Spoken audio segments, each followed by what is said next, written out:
ইয়ামানের জন্য বিচারক, ইয়ামানের জন্য দায়ী ইত্যাদি বানিয়ে তিনি তাকে পাঠাবেন। লিডার কাকে বলে, নেতা কাকে বলে, কি ব্রডনেস আমার হাবিবে কিবরিয়া মুহাম্মদ রাসূলুল্লাহর মধ্যে, কি বড় হৃদয়। একজন সাধারণ কর্মীকে তিনি পাঠাচ্ছেন, রাসূলুল্লাহর একজন আদনা সাহাবীকে তিনি পাঠাচ্ছেন একটা দেশে শাসক, ধর্ম প্রচারক, বিচারক বানিয়ে পাঠাচ্ছেন। নবীজি তার কাঁধের উপরে, পিঠের উপরে হাত দিয়ে তার সাথে হাঁটতেছেন আর কথা বলতেছেন, মুআজ ইত্তাকু দাওয়াতাল মাজলুম, ইত্তাকু দাওয়াতাল মাজলুম ফাইন্না লাইসা বাইনাহু ওয়া বাইনাল্লাহি হিসাব। ও মুআজ, তুমি একটা এলাকায় যাচ্ছ শাসক হয়ে, জনগণের উপরে অত্যাচার করবে না, নির্যাতন করবে না। সাধারণ জনগণকে নির্যাতন যদি করো, অত্যাচার যদি করো, তুমি শাসক, হয়তো তোমাকে অত্যাচারের বদলা দিতে পারবে না, নির্যাতনের বদলা তোমার উপরে নির্যাতন করতে পারবে না, চাবুকের বদলা তোমার পিঠে চাবুক মারতে পারবে না, ফাঁসির বদলা তোমাকে ফাঁসি দিতে পারবে না। কিন্তু ওই মজলুম মানুষগুলো চোখের পানি ছেড়ে আরশে আজিমের মালিকের কাছে বদদুআ করতে পারবে, ইত্তাকু দাওয়াতাল মাজলুম ফাইন্না লাইসা বাইনাহু ওয়া বাইনাল্লাহি হিসাব। কেননা তার ওই বদদুআ আর মহামহিম আল্লাহ তাআলা, এই দুয়ের মাঝে কোনো পর্দা নাই, দুয়ের মাঝে কি নাই। সুতরাং খবরদার, মজলুমের বদদুআগুলি কারেন্টের মতো, তীরের মতো, বন্দুকের গুলির মতো চলে যাবে। অনেকে আমরা দোয়া করি, বদদুআ করি, জুলুমের শিকার হয়ে দোয়া করি, সে দোয়াগুলো কবুল হয় না। এ ব্যাপারে রাসূলুল্লাহ বলেছেন, ডিসহার্টেড হইও না, ভগ্ন হৃদয় হইও না, মন খারাপ হইও না। লাআনসুরান্নাক ওয়ালাউ বা'দা হিনা, এর বিনিময়ে অবশ্যই আমি আল্লাহ তোমার দোয়া কবুল করেছি, এটার ফল, এটার প্রতিদান তুমি পাবে, তুমি মন ভেঙো না। আল্লাহু আকবার।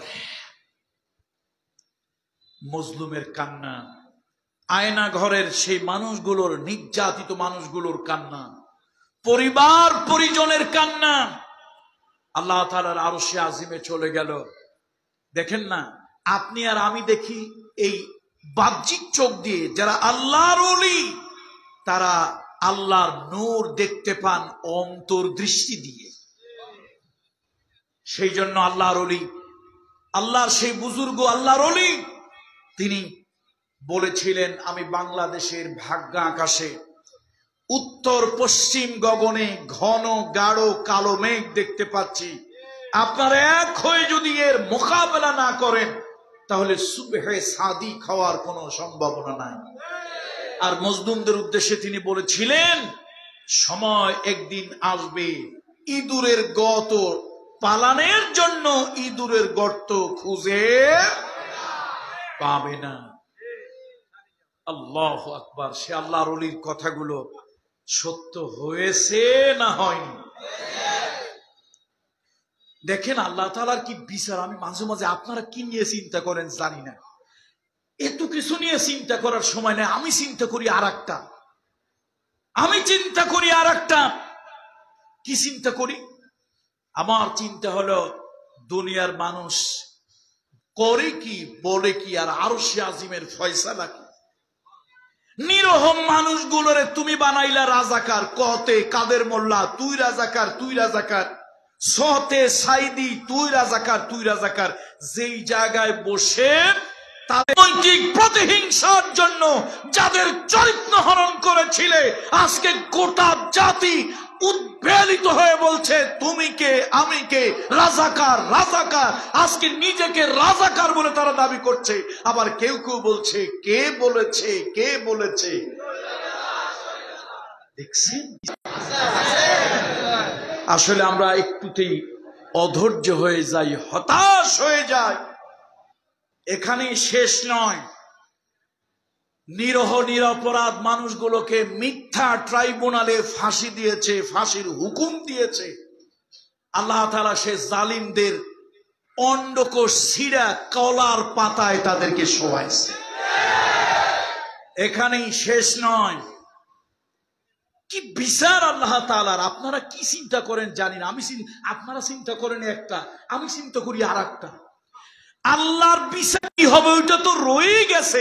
দুনিয়ার বিচার দেখেন, যেই আদালতে, সেই ট্রাইব্যুনালে মিথ্যা নাটক মঞ্চায়ন করে বিচারক হলো ভিলেন, আর এই ভিলেনের কিছু সহযোগী সন্ত্রাসীরা মিলে নিরহ নিরপরাধ মানুষগুলোকে ফাঁসির অর্ডার দিয়েছ। আজকে সেই ট্রাইব্যুনালেই মানবতা বিরোধী অপরাধে তাদের বিরুদ্ধে মামলা হয়েছে। ট্রাইব্যুনালের প্রধান প্রসিকিউটর তিনি বলেছেন আল্লামা সাঈদীকে ফাঁসি দিয়েছে সম্পূর্ণ মিথ্যা গ্রাউন্ডের উপরে। আমার কাছে বাস্তব একটা মিথ্যাও বলা লাগবে না, মিথ্যার পথে হাঁটা লাগবে না, মিথ্যা প্রচার করা লাগবে না। আমার হাতে এখন যে দলিল এসে পৌঁছাইছে তা দিয়া শেখ হাসিনারে কম করে হলে 1000 বার ফাঁসি দেওয়া যায়। সত্য দিয়ে না মিথ্যা দিয়া? আর আগেরটা হয়েছিল কি দিয়া? সেই ট্রাইব্যুনালে তুমি একজন মানুষকে মিথ্যা ফাঁসির অর্ডার দিয়েছিলে, আজকে তোমার গড়া সেই ট্রাইব্যুনালে তোমার বিরুদ্ধে এমন অভিযোগ এসেছে, প্রসিকিউটর বলেছেন এক বিন্দু মিথ্যার আশ্রয় যদি না নেওয়া হয় সত্য দিয়া মামলা চলে না, মিথ্যা লাগে। মিথ্যা ছাড়াও যদি তার বিরুদ্ধে এই দলিলের আলোকে লড়া যায়, তাহলে আন্তর্জাতিক অপরাধ ট্রাইব্যুনাল নামক সেই তথাকথিত বিচারালয়ে কতবার ফাঁসি হওয়া সম্ভব? এরপর আল্লাহু আকবার বলবেন না? একটু রাতের বেলায় শুধু ঘুমাইয়েন না, ঘুমাতে যাওয়ার আগে একটু চিন্তা করিয়ে। আর শাজিমের ফয়সালা কি কঠিন ফয়সালা, আর শাজিমের বিচার কি কঠিন বিচার।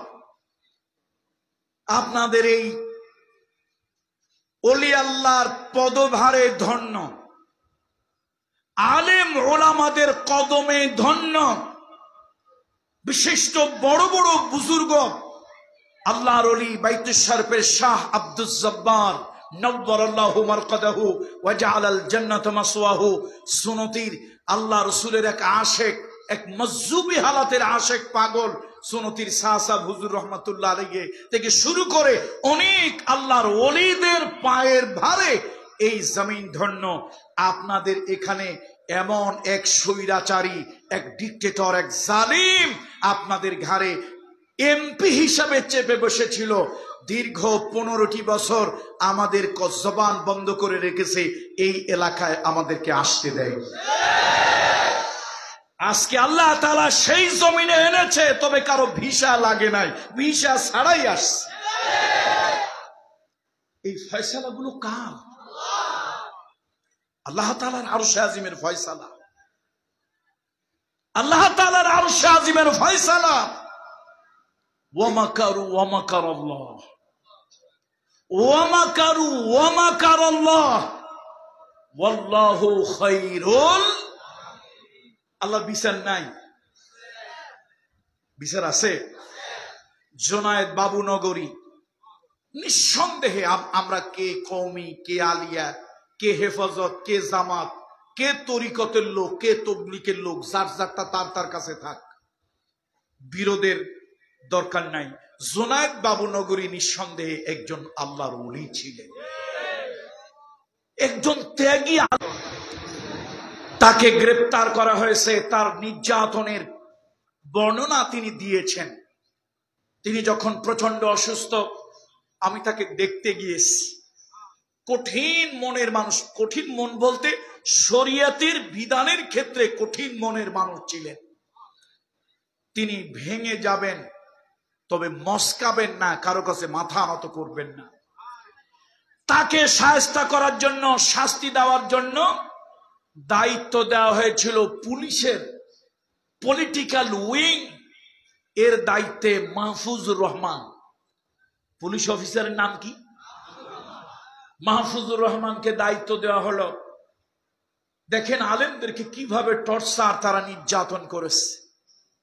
ছোট্ট একটা আলেম, ছোট্ট বলতে বয়সে ছোট নয়, দৈহিক আকৃতিতে একটু ছোট, তিনি হচ্ছেন রফিকুল ইসলাম মাদানী। সে, তার একটা ভিডিও আপনারা কে কে দেখেছেন তিনি আকাশের দিকে কেঁদে কেঁদে বড় আবেগ নিয়ে বলেছিল, আল্লাহ, যে হারুন আমারে উলঙ্গ করে ছবি তুলেছে, অসম্মান করেছে, চরিত্র হনন করেছে, ও আরশের মালিক, তুমি ওদের চরিত্র গোষ্ঠী শুদ্ধ ল্যাংটা করে দিও। জুনায়েদ বাবুনগরী আল্লাহর ওলি, ওনার মতো একজন বয়োবৃদ্ধ মানুষকে হাই ভোল্টেজ দিয়ে গামলার মধ্যে, বালতির ভিতরে হাই ভোল্টেজ দিয়ে ইলেকট্রিসিটির তার উপরে তাকে প্রস্রাব করতে বাধ্য করেছে। জ্বালা যন্ত্রণা সহ্য করতে না পেরে তিনি যখন ওইটার উপরে প্রস্রাব করেছেন, ওই ইলেকট্রিক শর্ট তার গোপন অঙ্গে, পুরুষ অঙ্গে লেগেছে। একজন আলেমকে কি নিষ্ঠুর প্রকৃতিতে শাস্তি দেওয়া! বিচার আল্লাহ তাআলার পক্ষ থেকে হয়েছে, জালিমদের বিচার কিয়ামতের ময়দানে আল্লাহ তাআলা যা করার করবেন, ওটা তো কিয়ামতে।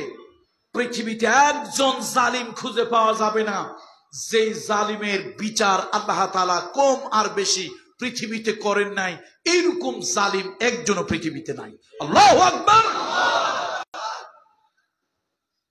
মাহফুজুর রহমান নির্যাতন করে ঘরে গিয়েছেন। মেয়ের নাম হলো ঐশী রহমান। নামটা তো ভালো, কিন্তু কানটা সুন্দর না। মেয়ের নাম কি? নাম শুনে না আপনারা? সেই ঐশী রহমান মাদকের টাকা চাইলো বা মায়ের কাছে, বাপের কাছে। ছেলেদের সাথে নিজের গর্ভজাত মা আর ঔরজাত বাবাকে কুত্তার মতো কোবায় কোবায় হত্যা করেছে। আমি করি নাই হত্যা, আপনারাও করেন নাই। কথা কি শুনতেছেন আপনারা? হত্যাটা কে করে নাই? আপনিও করেন নাই, আমিও করি নাই। কে করছে? আরে কে করছে? নিজের সন্তান। কথাগুলো কি চিন্তা করতেছেন দিমাগ দিয়া? এই হত্যাটা, এই কুবায় কুবায় হত্যাটা তো আপনার দ্বারা, আমার দ্বারা হইতে পারত, কিন্তু আরশের মালিক তা করেন নাই। কারে দিয়ে করাইছে? নিজের মেয়ে না, নিজের ঔরজাত সন্তানকে দিয়ে। আল্লাহু আকবার। কিছু কিছু পাপের শাস্তি, কিছু কিছু পাপের শাস্তি ওরকম হয়। বদরের যুদ্ধের কথা আপনাদের অনেকেরই পড়া আছে। কোন যুদ্ধ? গাজওয়ায়ে বদর। সেই বদরের যুদ্ধে, মুসলমানদের প্রথম আনুষ্ঠানিক যুদ্ধ, পৃথিবীতে সব সন্তান বাবার নামে পরিচিত। এমন কি আল্লাহ না করুন কোন অবৈধ কুলাঙ্গার, বেজন্মা, অথবা বাংলা ভাষায় জারুস, এরকম সন্তান, সেও তার পিতৃ পরিচয় দেবে যার বীর্যে তার জন্ম হয়েছে। অর্থাৎ বৈধ অবৈধ সব সন্তানই পরিচয় লাভ করে যার সন্তান হইল তার বাবার নামে। এই দুনিয়ার ভিতরে একজন মাত্র সন্তান, এই পৃথিবীর জীবনে ইতিহাসে একজন মাত্র সন্তান। সেই সন্তান নিজের পরিচয় বাবার নামে নয়, দাদার নামে যিনি পরিচিত, গোটা পৃথিবীর লক্ষ কোটি মানুষ যাকে চেনে, শুধু চেনে না, যাকে সম্মান করে, শ্রদ্ধা করে, তিনি হলেন আল্লাহ রসুলের কলিজার টুকরা সাহাবী। তার নাম হলো আবু উবাইদা ইবনুল জাররাহ। একটু কলিজার থেকে যত মোহাব্বত আছে সব মোহাব্বত জবানে নিয়ে পড়েন রাদিয়াল্লাহু তাআলা। আবু উবাইদা বড় সম্মানী একজন সাহাবী। তিনি কার নামে পরিচিত তা কি জানেন? কার নামে? কার নামে? দাদার নামে, বাবার নামে না। কিন্তু পৃথিবীর কোন মানুষ তার বাবার নামে চেনে না তাকে। পৃথিবীর কোটি কোটি মানুষ তাকে ভক্তি করে, শ্রদ্ধা করে। আল্লাহু আকবার। উহুদের যুদ্ধে তিনি যা করছিলেন সেটা অনেক আলেমরা বলতে গিয়ে দরদর করে চোখের পানি ছেড়ে দেয়। কত শ্রোতা, কঠিন হৃদয়ের আবু উবাইদা ইবনুল জাররাহ উহুদের মাঠে তিনি যা করছিলেন, কত কঠিন হৃদয়ের মানুষ শুনেও চোখের পানি ধরে রাখতে পারে না, ফোফায় ফোফায় কান্না শুরু করে দেয়। মানুষটা কার নামে পরিচিত একটু বলেন দয়া করে? কার নাম মানুষ চিনে না? বলেন, কার নাম চিনে না? তার বাবার নাম চিনে না। উহুদের মাঠে হাবিবে কিবরিয়া রহমাতুল লিল আলামিনের মাথার মধ্যে লোহার ভগ্নাংশ, যে হেলমেটের একটা অংশ ঢুকে গিয়েছিল। আল্লাহর হাবিবের মাথার খুলি, মাথার চাড়া বা মাথার যে শক্ত হাড়, যে ভাষাই বলেন, ওটার মধ্যে সেই মাথার হেলমেটের ভগ্নাংশ, লোহার টুকরা ঢুকে যাওয়ার কারণে রক্ত বের হচ্ছে। আল্লাহর হাবিব রক্তের কারণে, রক্তক্ষরণ হওয়ার কারণে রাসূলুল্লাহ সাল্লাল্লাহু আলাইহি ওয়াসাল্লাম স্থির থাকতে পারছেন না। দান্দান মোবারক শহীদ হয়েছে। চতুর্দিকে সংবাদ ছড়িয়ে গেল, কদ কুতিলা মুহাম্মদ, মুহাম্মদ সাল্লাল্লাহু আলাইহি ওয়াসাল্লাম নিহত হয়েছে। আল্লাহ, সাহাবীদের যে কি কঠিন অবস্থা। একজন কানে কানে গিয়ে আবু বকর সিদ্দিক রাদিয়াল্লাহু তাআলা আনহুকে জানিয়ে দিল, হুজুর ডিসহার্টেড হবেন না, হুজুর মন ভাঙবেন না, রহমাতুল লিল আলামিন এখনো বেঁচে আছে। অনেক লম্বা ইতিহাস, সেই ইতিহাসের দিকে আমি যাব না, ওইটা উদ্দেশ্য নয়। এক পর্যায়ে আপনারা অনেকে ইতিহাস পড়েছেন, জানেন, আলেম ওলামাদের মুখ থেকে শুনেছেন। এক পর্যায়ে আবু বকর সিদ্দিক সিদ্ধান্ত নিলেন রাসূলুল্লাহর মাথার এই অংশটা উঠাবেন এবং ওই জায়গায় পট্টি দিয়ে রক্ত পড়া বন্ধ করে দেবেন। তাহলেই হুজুরকে সুস্থ করা যাবে, না হলে আল্লাহর হাবিবে কিবরিয়াকে বাঁচানো যাবে না। সাইয়্যিদুনা আবু বকর সামনের দিকে এগিয়ে এলেন। হঠাৎ তিনি পিছনে আওয়াজ শুনতে পারলেন। পিছনের দিকে তাকায় দেখে একজন সাহাবী কাতর হয়ে পড়ে আছে, এতিমের মতো, চেহারাটা দেখলে অন্যরকম। তিনি যেন বুঝাতে চাচ্ছেন, ডেকে যেন বলছেন, ও আবু বকর সিদ্দিক, আজকে রাসূলুল্লাহর মাথার মধ্যে লোহার খুলি, এই লোহার অংশ মাথার খুলি থেকে, মাথার হাড্ডি থেকে কেউ তুলবে না, কেউ উঠাবে না। উঠাতে যদি হয় আমি একমাত্র উঠাবো। আবু বকর সিদ্দিক লক্ষ্য করলেন এই তার মধ্যে যে ইশক, রাসূলুল্লাহর প্রতি যে মোহাব্বত, আল্লাহর হাবিবের প্রতি তার যে পাগল পরা ভাব। আমি যদি একবার মুখ দিয়ে বলি, না আবু উবাইদা ইবনুল জাররাহ, তোমাকে এই কাজ করতে দেওয়া হবে না, সে কলিজা ফেটে ওই জায়গায় মারা যাবে। আবু বকর রাদিয়াল্লাহু তাআলা ছিলেন দূরদর্শী, অন্তর্দৃষ্টিওয়ালা মানুষ। বলেন সুবহানাল্লাহ। তিনি তার অন্তরের দৃষ্টি দিয়ে দেখলেন, এই পাগলটাকে যদি আমি না বলি, না তুমি এই কাজ করবে না, আমি অন্যের দায়িত্ব দেব, তাহলে তিনি বাঁচবেন না, তিনি কলিজা ফেটে এই দুঃখে মারা যাবে। আল্লাহ রসুলের শ্বশুর, রাসূলুল্লাহর সাহাবীদের মধ্যে সর্বশ্রেষ্ঠ এবং কিয়ামত পর্যন্ত পয়গম্বরদেরকে বাদ দিলে মানুষের ভিতরে সব থেকে একজন দামি মানুষ সাইয়েদনা আবু বকর সিদ্দিক বললেন, কেউ আগাবে না। আবু উবাইদা ইবনুল জাররাহ, তোমাকেই দায়িত্ব দেওয়া হলো। তিনি রাসূলুল্লাহ সাল্লাল্লাহু আলাইহি ওয়াসাল্লামের মাথার কাছে গেলেন, কোন কাপড় চোপড় দিয়ে নয়, কোন তুলার ব্যান্ডেজ দিয়ে নয়, নিজের জিহ্বাটা দিয়ে চেটে চেটে রাসূলুল্লাহর রক্তগুলি পরিষ্কার করতে লাগলেন। তারপরে তিনি মনে মনে ভাবলেন, আল্লাহর হাবিবের এই মাথার খুলি, এখান থেকে এই জিনিসটা একবারে টান দিয়ে উঠাতে হবে, 2 বার 3 বার 4 বার যদি টান দেই, যতবার টান দেব ততবার নবীজি কষ্ট পাবে। আমার জীবন চলে যাক, আমি মরে যাই, তারপরও আল্লাহর হাবিবে কিবরিয়াকে আমি একবারের বেশি 2 বার কষ্ট দেব না। এই মনে করে মাথার মধ্যে ঢুকে যাওয়া লোহার ওই অংশটাকে আবু উবাইদা ইবনুল জাররাহ দাঁত দিয়ে কামড়ায় ধরে ঝটকা জোরে একটা টান মারলেন। উদ্দেশ্য হলো, যতবার টান দেব ততবার আমার রহমতের নবী কষ্ট পাবে। যতবার টান দেব ততবার আমার দয়ার নবী ব্যথা পাবে, রহমতের নবী ব্যথা পাবে। আমার কলিজায় ব্যথা লাগুক, আমার কলিজায় ব্যথা লাগুক, দাঁত ভেঙে যাক, তারপরও রহমতের নবীকে 2 বার আমি কষ্ট দেব না।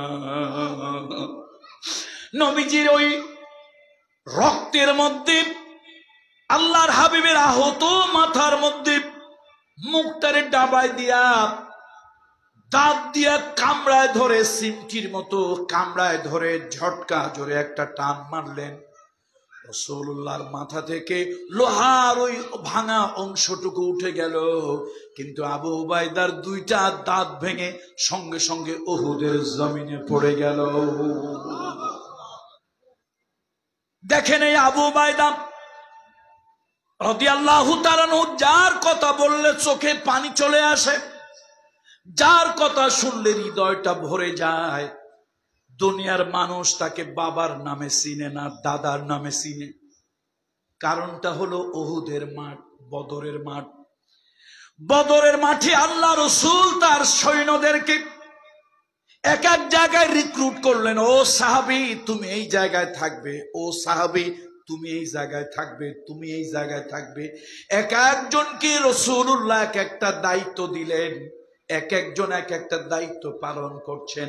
হযরত আবু উবাইদা ইবনুল জাররাহ চমৎকার তরবারি চালাতে জানতেন, এত নিপুণ ভাবে তিনি তরবারি চালাতে জানতেন, তার তরবারিকে মোকাবেলা করার ক্ষমতা অনেকেরই ছিল না। আবু উবাইদা ইবনুল জাররাহ লক্ষ্য করে দেখে এমন ভাবে তরবারি চালায়, ওই তরবারির মোকাবেলা কেউ দাঁড়াতে পারে না। এত সুন্দর করে তরবারির মোকাবেলা কেউ করতে পারে না। আমাদের দেশে অনেক জায়গায় লাঠি খেলা, বলি খেলা হয়। যাদের কৌশল জানা যত ভালো, তাদের কৌশলের মোকাবেলা অন্য করতে পারে না।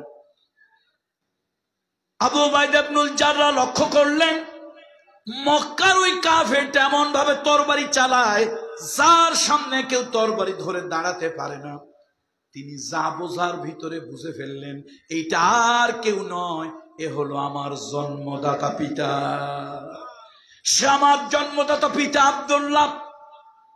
আবু উবাইদা, রাসূলুল্লাহ তাকে দায়িত্ব দিয়েছেন, একদিকে দায়িত্ব পালন করে, আর একদিকে একটা চোখ বারবার রহমাতুল্লিল আলামিনের দিকে যায়। না জানি কোন সময় আমার বাবা এসে আমার নবীর গায়ে আক্রমণ করে। একবার রাসূলুল্লাহর সামনে চলে আসলাম, আবু উবাইদা নিজের পিতাকে প্রতিহত করতে লাগলেন। একদিকে রুহানি পিতা, ইমানের পিতা নবীজি মুহাম্মদুর রাসূলুল্লাহ, আর একদিকে জন্মদাতা পিতা, ঔরসজাত পিতা আব্দুল্লাহ। আবু উবাইদা ইবনুল জাররাহ রাদিয়াল্লাহু তাআলা আনহু কিং কর্তব্য বিমূঢ় হয়ে গেলেন। কার উপরে তিনি তরবারি চালাবেন? যদি পিতাকে আসতে দেয়, আমার রুহানি পিতা, ইমানের পিতা, গোটা পৃথিবীর মুমিনদের রুহানি বাবা আল্লাহর নবী ইমামুল মুরসালিন, সাইয়্যিদুল মুরসালিন, রাহমাতুল লিল আলামিনের গায়ে আঘাত লাগে। আবার যদি রাহমাতুল লিল আলামিনকে সেভ করতে যাওয়া হয়, তাহলে নিজের বাপের গায়ে আঘাত লাগে। তিনি কিং কর্তব্য বিমূঢ়, একবার তিনি ছড়িয়ে দিলেন, 2 বার সরিয়ে দিলেন, 3 বার সরিয়ে দিলেন, 4th বার আর কলিজায় সহ্য হলো না। এই দুনিয়ায় রাসূলুল্লাহ থেকে বড় কেউ হতে পারে না, এই দুনিয়ায় আমার হাবিবে কিবরিয়া থেকে বড় কেউ হতে পারে না। এই মনে করে নিজের পিতার দিকে এমন জোরে তরবারি মেরেছে, কল্লাটা ছিটকে 10-20 হাত দূরে গিয়া ছিটকে পড়েছে। সংবাদ রটে গেল, হাওয়ায় সংবাদ ভেসে গেল, বাতাসে চতুর্দিকে সংবাদ ছড়িয়ে গেল। মুহাম্মদ রাসূলুল্লাহ কি আদর্শের দাওয়াত দেন, ইসলাম নাকি আদর্শের, ইসলাম নাকি শান্তির, ইসলাম নাকি মানবতার। ও মুসলমান, তোমরা কোন ইসলামের দাওয়াত দাও? ছেলের দিয়া বাপকে হত্যা করাও, এইটা আবার কোন ইসলাম? এইটা আবার কোন ইসলাম? দেখেন না কিছু মানুষ আছে, আগেরটা দেখে না, পরেরটা নিয়ে টানাটানি, এরকম কিছু লোক আছে না? নাই? বাপরে যে সন্তান মারছে এটা কোন ইসলাম? কিন্তু বাপের যে চরিত্র খারাপ, চারবার ইমানি পিতা, রুহানি পিতা, নবীদের যিনি সর্দার খাতামান নবীনকে 4-3 বার আক্রমণ করতে আসছে, সন্তানের কলিজায় মানে নাই। আর জন্মদাতা পিতা থেকে ইমানি পিতা নবীর মূল্য বেশি। চতুর্থবার বাবাকে হত্যা করলেন। আল্লাহু আকবার। নবীজি চুপ হয়ে আছে। রাসূলুল্লাহ কার পক্ষে কথা বলবেন? আল্লাহ নবী কার পক্ষে কথা বলবেন? নবীজি চুপ আছে, কিন্তু আরশের মালিক আল্লাহ চুপ থাকেন নাই। আল্লাহ আকাশ থেকে ওহী দিলেন, এই জিবরাইল যাও। সব জায়গায় সংবাদ বাতাসের আগে ছড়িয়ে গিয়েছে। এটা কেমন ইসলাম? এরকম ইসলাম আমরা চাইছিলাম, যে ইসলাম ছেলের দিয়া বাপকে হত্যা করাইছে। এটা কেমন শান্তির ইসলাম? আল্লাহ আরশ থেকে জানিয়ে দিলেন। মুহাম্মদ সাল্লাল্লাহু আলাইহি ওয়াসাল্লামের জবান দিয়ে কোনো কথা আল্লাহ বলতে দিলেন না। আরশের ফয়সালা হলো, আবু উবাইদা যা করেছে, আবু উবাইদা যা করেছে এটাই সহজ, এটাই সঠিক। ইমানদারের কাছে বাপ বড় নয়, নেতা বড় নয়, নেত্রী বড় নয়। ইমানদারের কাছে ঈমান বড়, নবী বড়, ইসলাম বড়। আজকে তুমি কিসের সাথে মুসলমান? নামাজ পড়ো, হজে যাও, তুমি মাথায় দাও তুমি তো একটা ভণ্ড, প্রতারক, হিপোক্রেট, মিথ্যাবাদী। তোমার নেতাকে গালি দিলে তোমার কলিজায় লাগে, তোমার দলকে গালি দিলে কলিজায় লাগে, রক্তে শিহরণ জাগে। তোমার নবীকে নিয়ে কথা হয়, তোমার দ্বীনকে নিয়ে কথা হয়, তোমার কোরআনের উপরে আঘাত করা হয়, তোমার মুসলিম তাহজিব তামাদ্দুনের উপরে আঘাত আসে, তোমার দিলে কলিজায় কোনো আঘাত লাগে না। তুমি কেমন মুসলমান? তুমি কুলাঙ্গার, তুমি কুলাঙ্গার মুসলমান। জোরে বলুন ঠিক কি? তাহলে আবু উবাইদা ইবনুল জাররাহ নিজের বাপকে নিজে হত্যা করেছে। সম্মান কিন্তু কমে নাই। কে বাড়িয়ে দিয়েছে? আর আল্লাহর এক ওলি, ফ্যানটা এদিকে দেন না ভাই, আমার দিকে দিয়েন না। জুনাইদ বাবু নগরী, সাক্ষাৎ আল্লাহর একজন ওলি। অপরাধ কি? আচ্ছা, অপরাধ ছাড়া কেউ কাউকে মারে? অপরাধ তো আছে। সাইদি সাহেবের অপরাধ ছিল না? কি বলে নাই? আপনি বেশি বোঝেন না, আল্লাহর কোরআন বেশি বোঝে। আল্লাহ কে অপরাধী এরা। আল্লাহ কোরআন শুনে সূরা বুরুজের ভিতরে আল্লাহ নিজে বলতেছে এরা অপরাধী। তবে অপরাধটা কি সেটা আবার আল্লাহ বলে দিয়েছে। এরা অপরাধী, আল্লাহ নিজেই তাদের অপরাধ বলে দিয়েছে। ওয়ামা নাকামু মিনহুম ইল্লা আইয়ুমিনু বিল্লাহিল আজিজিল হামিদ। কি? আজিজিল হাকিম। আল্লাযী লাহু মুলকুস সামাওয়াতি ওয়াল আরদ।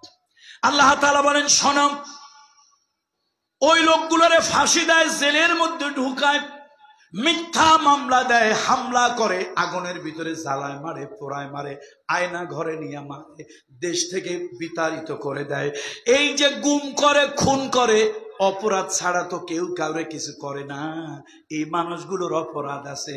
সেই অপরাধ আর কোনো অপরাধ নয়। অপরাধটা হলো এই জমিন আল্লাহর, আইন চলবে একমাত্র আল্লাহ। জোরে কোন? জমিন কার? আইনটা চলবে কার? একজন আলেম হয়ে যদি আল্লাহর এই কথাটা না বোঝে, ও আলেম না, আলেম নামের কলঙ্ক, কুলাঙ্গার। কোথায় আছে এখন? ইন্দুরের গর্তে না কোন গর্তে আছে? কোন গর্তে আছে? আরে আল্লাহ যদি দেয়, ঈসা আলাইহিস সালামের মতো জেলখানায় নিয়ে ইজ্জত দেয়, আর আল্লাহ যদি দেয় এমপি মন্ত্রীর বানাইও জুতার বৃষ্টি তার উপরে ফেলায়। এগুলো সব কার? এগুলো সব কুদরত কার? ঈসা আলাইহিস সালাম জেলে গেছে, ইজ্জত বাড়ছে না কমছে? দেখছেন, এটি সব আল্লাহর খেলা, সব আল্লাহর খেলা। বন্ধুরা আমার, আসুন সে আল্লাহর ওলিকে যিনি নির্যাতন করেছিলেন, তার ওনাকে মানে কারাঘরের হাসপাতালে, কারাগার হাসপাতালে ওনাকে যে বেডে শোয়ানো হয়েছিল রিমান্ডের এই টর্চারের পরে, সেই বেডের পাশেই আমার খুব পরিচিত একজন লোক, জেলের মধ্যে ওনার গলায় কাঁটা ঢুকেছে। তো উনি বললেন আমার গলায় কাঁটা ঢুকেছে, খুব অস্বস্তির ভিতরে আছি। চিন্তা করলাম যাক, এই অজুহাতে একটু অসুস্থ হলে, আর একটু অসুস্থ হলে অন্তত একটু কারাগারের, একটু হাসপাতালে থাকা যাবে, তুলনামূলক একটু ভালো থাকা যাবে, এই মনে করে তিনি সেই ব্যবস্থা করলেন। উনি বললেন আমাকে যে বেডে রাখা হয়েছে তার পাশের বেডেই একটা বয়স্ক লোক নিয়ে আসা হলো। সাদা বিছানাটার উপরে সোপ সোপ রক্তের দাগ। কে লোকটা? পরে ভালো করে তাকিয়ে দেখি জুনায়েদ বাবুনগরী। মাহফুজুর রহমান সাহেব, আল্লাহও আছে, বিচারও আছে, আরশে আজিমের ফয়সালাও আছে। জুনায়েদ বাবুনগরী পৃথিবীতে নাই, বাইজ্জত দুনিয়া থেকে গিয়েছেন। লক্ষ কোটি মানুষ তাকে শ্রদ্ধার সাথে স্মরণ করে। আর ওই সরকারের জালিম স্বৈরাচারিণী এক লেডি ফেরাউন, লেডি নমরুদের কথায় তাকে যে অত্যাচার করেছিল, সেই মাহফুজুর রহমান দুনিয়ায় নাই। নিজের ঔরসজাত সন্তান কুত্তার মতো কুবায় কুবায় তার হত্যা করেছিল। বিচার আছে না নাই? বিচার কিন্তু আছে, আল্লাহ আছে। বন্ধুরা আমার, পৃথিবীতে জালিমরা শাস্তি তো আখেরাতে কি পাওয়ার এটা পাবে, দুনিয়াও কিন্তু তারা শাস্তি পায়। এজন্য আসুন আমরা কেউ জালিম হব না, কেউ আমরা হব জালিম হব। আল্লাহ আমাদের কাউকে কোনোদিন যেন জালিম না বানান, বলেন আল্লাহুম্মা আমিন। আমরা ইহতিসাব করব, রাতের বেলা শুধু বিছানায় গিয়েই নাক টেনে ঘুমাবো না, বিছানায় যাওয়ার আগে ইহতিসাব করব, ইহতিসাব করব, আত্মসমালোচনা করব, নিজের ক্রিটিসিজম ফর সেলফ পিউরিফাই, নিজের আত্মার শুদ্ধির জন্য নিজের মালিককে হাজির নাজির জেনে ঘুমানের বিছানায় আন-নাওমু কাল মাউত, আন-নাওমু আখুল মাউত, আন-নাওমু নিসফুল মাউত, ঘুমাতে যখন যাই তখন আমরা একটা দোয়া পড়ি। দোয়াটাকে একটু বলেন তো সবাই, আল্লাহুম্মা বিইসমিকা আমুতু ওয়া আহইয়া। মৃত্যুর বিছানায় যাচ্ছি আল্লাহ, আমি তোমার নামে মৃত্যুর বিছানায় যাচ্ছি, মৃত্যুবরণ করছি, এই মৃত্যু থেকে তুমি আমাকে জিন্দা করিও। সুতরাং মৃত্যুর বিছানায় মরার আগে একটু ইহতিসাব করবেন, আমি সারাদিন কি ভালো কাজ করেছি, কি মন্দ কাজ করেছি, কারো প্রতি আমি কোনো জুলম করেছি কিনা, অত্যাচার করেছি কিনা। জুলম এমন একটা পাপ, অত্যাচার এমন একটা পাপ, সেই জুলমের আখিরাতের শাস্তি তো আছেই। দুনিয়াতেও আল্লাহ তাআলা জালিমদেরকে একটু হলেও জিল্লতির শাস্তি আল্লাহ তাআলা দেন। এর থেকে আল্লাহ আমাদেরকে হেফাজত করুন, বলেন আল্লাহুম্মা আমিন, আল্লাহুম্মা আমিন। আমরা ওই ছাত্রগুলোর জন্য দোয়া করি। দেখেন আল্লাহর কি কুদরত। এই 1971 সালে দেশ একবার স্বাধীন হইল, আর 2024 সালের 5ই আগস্ট আবার দেশটা স্বাধীন হইল। এই স্বাধীন কিন্তু সব যে টুপিওয়ালা দাড়িওয়ালা লোক, সব যে তাহাজ্জুদ গুজার লোক, সব যে জামাত ইসলাম, হেফাজত ইসলাম আর কওমি মাদ্রাসা, আলিয়া মাদ্রাসার হুজুররা করছে তা না। এমনও লোক করছে যারা আস্তিক আছে, নাস্তিক আছে, এর মধ্যে আপনার দিনপন্থী আছে, দিন বিরোধী লোক আছে। আমি চিন্তা করি আর একা একা হাসি। আপনারা এগুলো চিন্তা করেন কিনা? আমি মাঝে মাঝে একটু চিন্তা করি, এগুলো নিয়ে একটু নিজে অ্যানালাইসিস করি। আমি নিজে একটু মাঝে মাঝে হাসি। আল্লাহ, আপনি যা পারেন, আপনি আসলেই আল্লাহ। একটু চিন্তা করে বলেন আল্লাহু আকবার। মাঝে মাঝে আল্লাহকে নিয়ে আমি এইগুলো, আল্লাহর সাথে একটু কথা বলবেন। টেলিফোনে, মোবাইলে যেরকম বন্ধু বান্ধবের সাথে কথা বলেন, দিনের মধ্যে একবার দুইবার হলো অন্তত নির্জন নিবৃত্তি আল্লাহর সাথে একটু কথা বলবেন। আমি মাঝে মাঝে আল্লাহর সাথে কথা বলি, আল্লাহ আপনিও পারেন, আপনার কুদরত, এগুলো আমাদের মতো নির্বোধদের বোঝার ক্ষমতা নাই। আপনি এক স্বৈরাচারিণীরে নামাবেন, টুপিওয়ালা দাড়িওয়ালাদের চোখের পানি যে যাই বলুক, যে যাই গল্প দেখ, এদেশে সব থেকে বেশি নির্যাতিত হয়েছে আলেম ওলামা, দিনপন্থী লোকেরা। কত সত্য নয়? গল্প আপনারা যে যাই দেন, আষাঢ়ে গল্প যে যাই দেন না কেন, এদেশের সব থেকে বেশি নির্যাতনের শিকার হয়েছে আলেম উলামা, টুপিওয়ালা, দাড়িওয়ালা, ইসলামপন্থী লোকগুলি।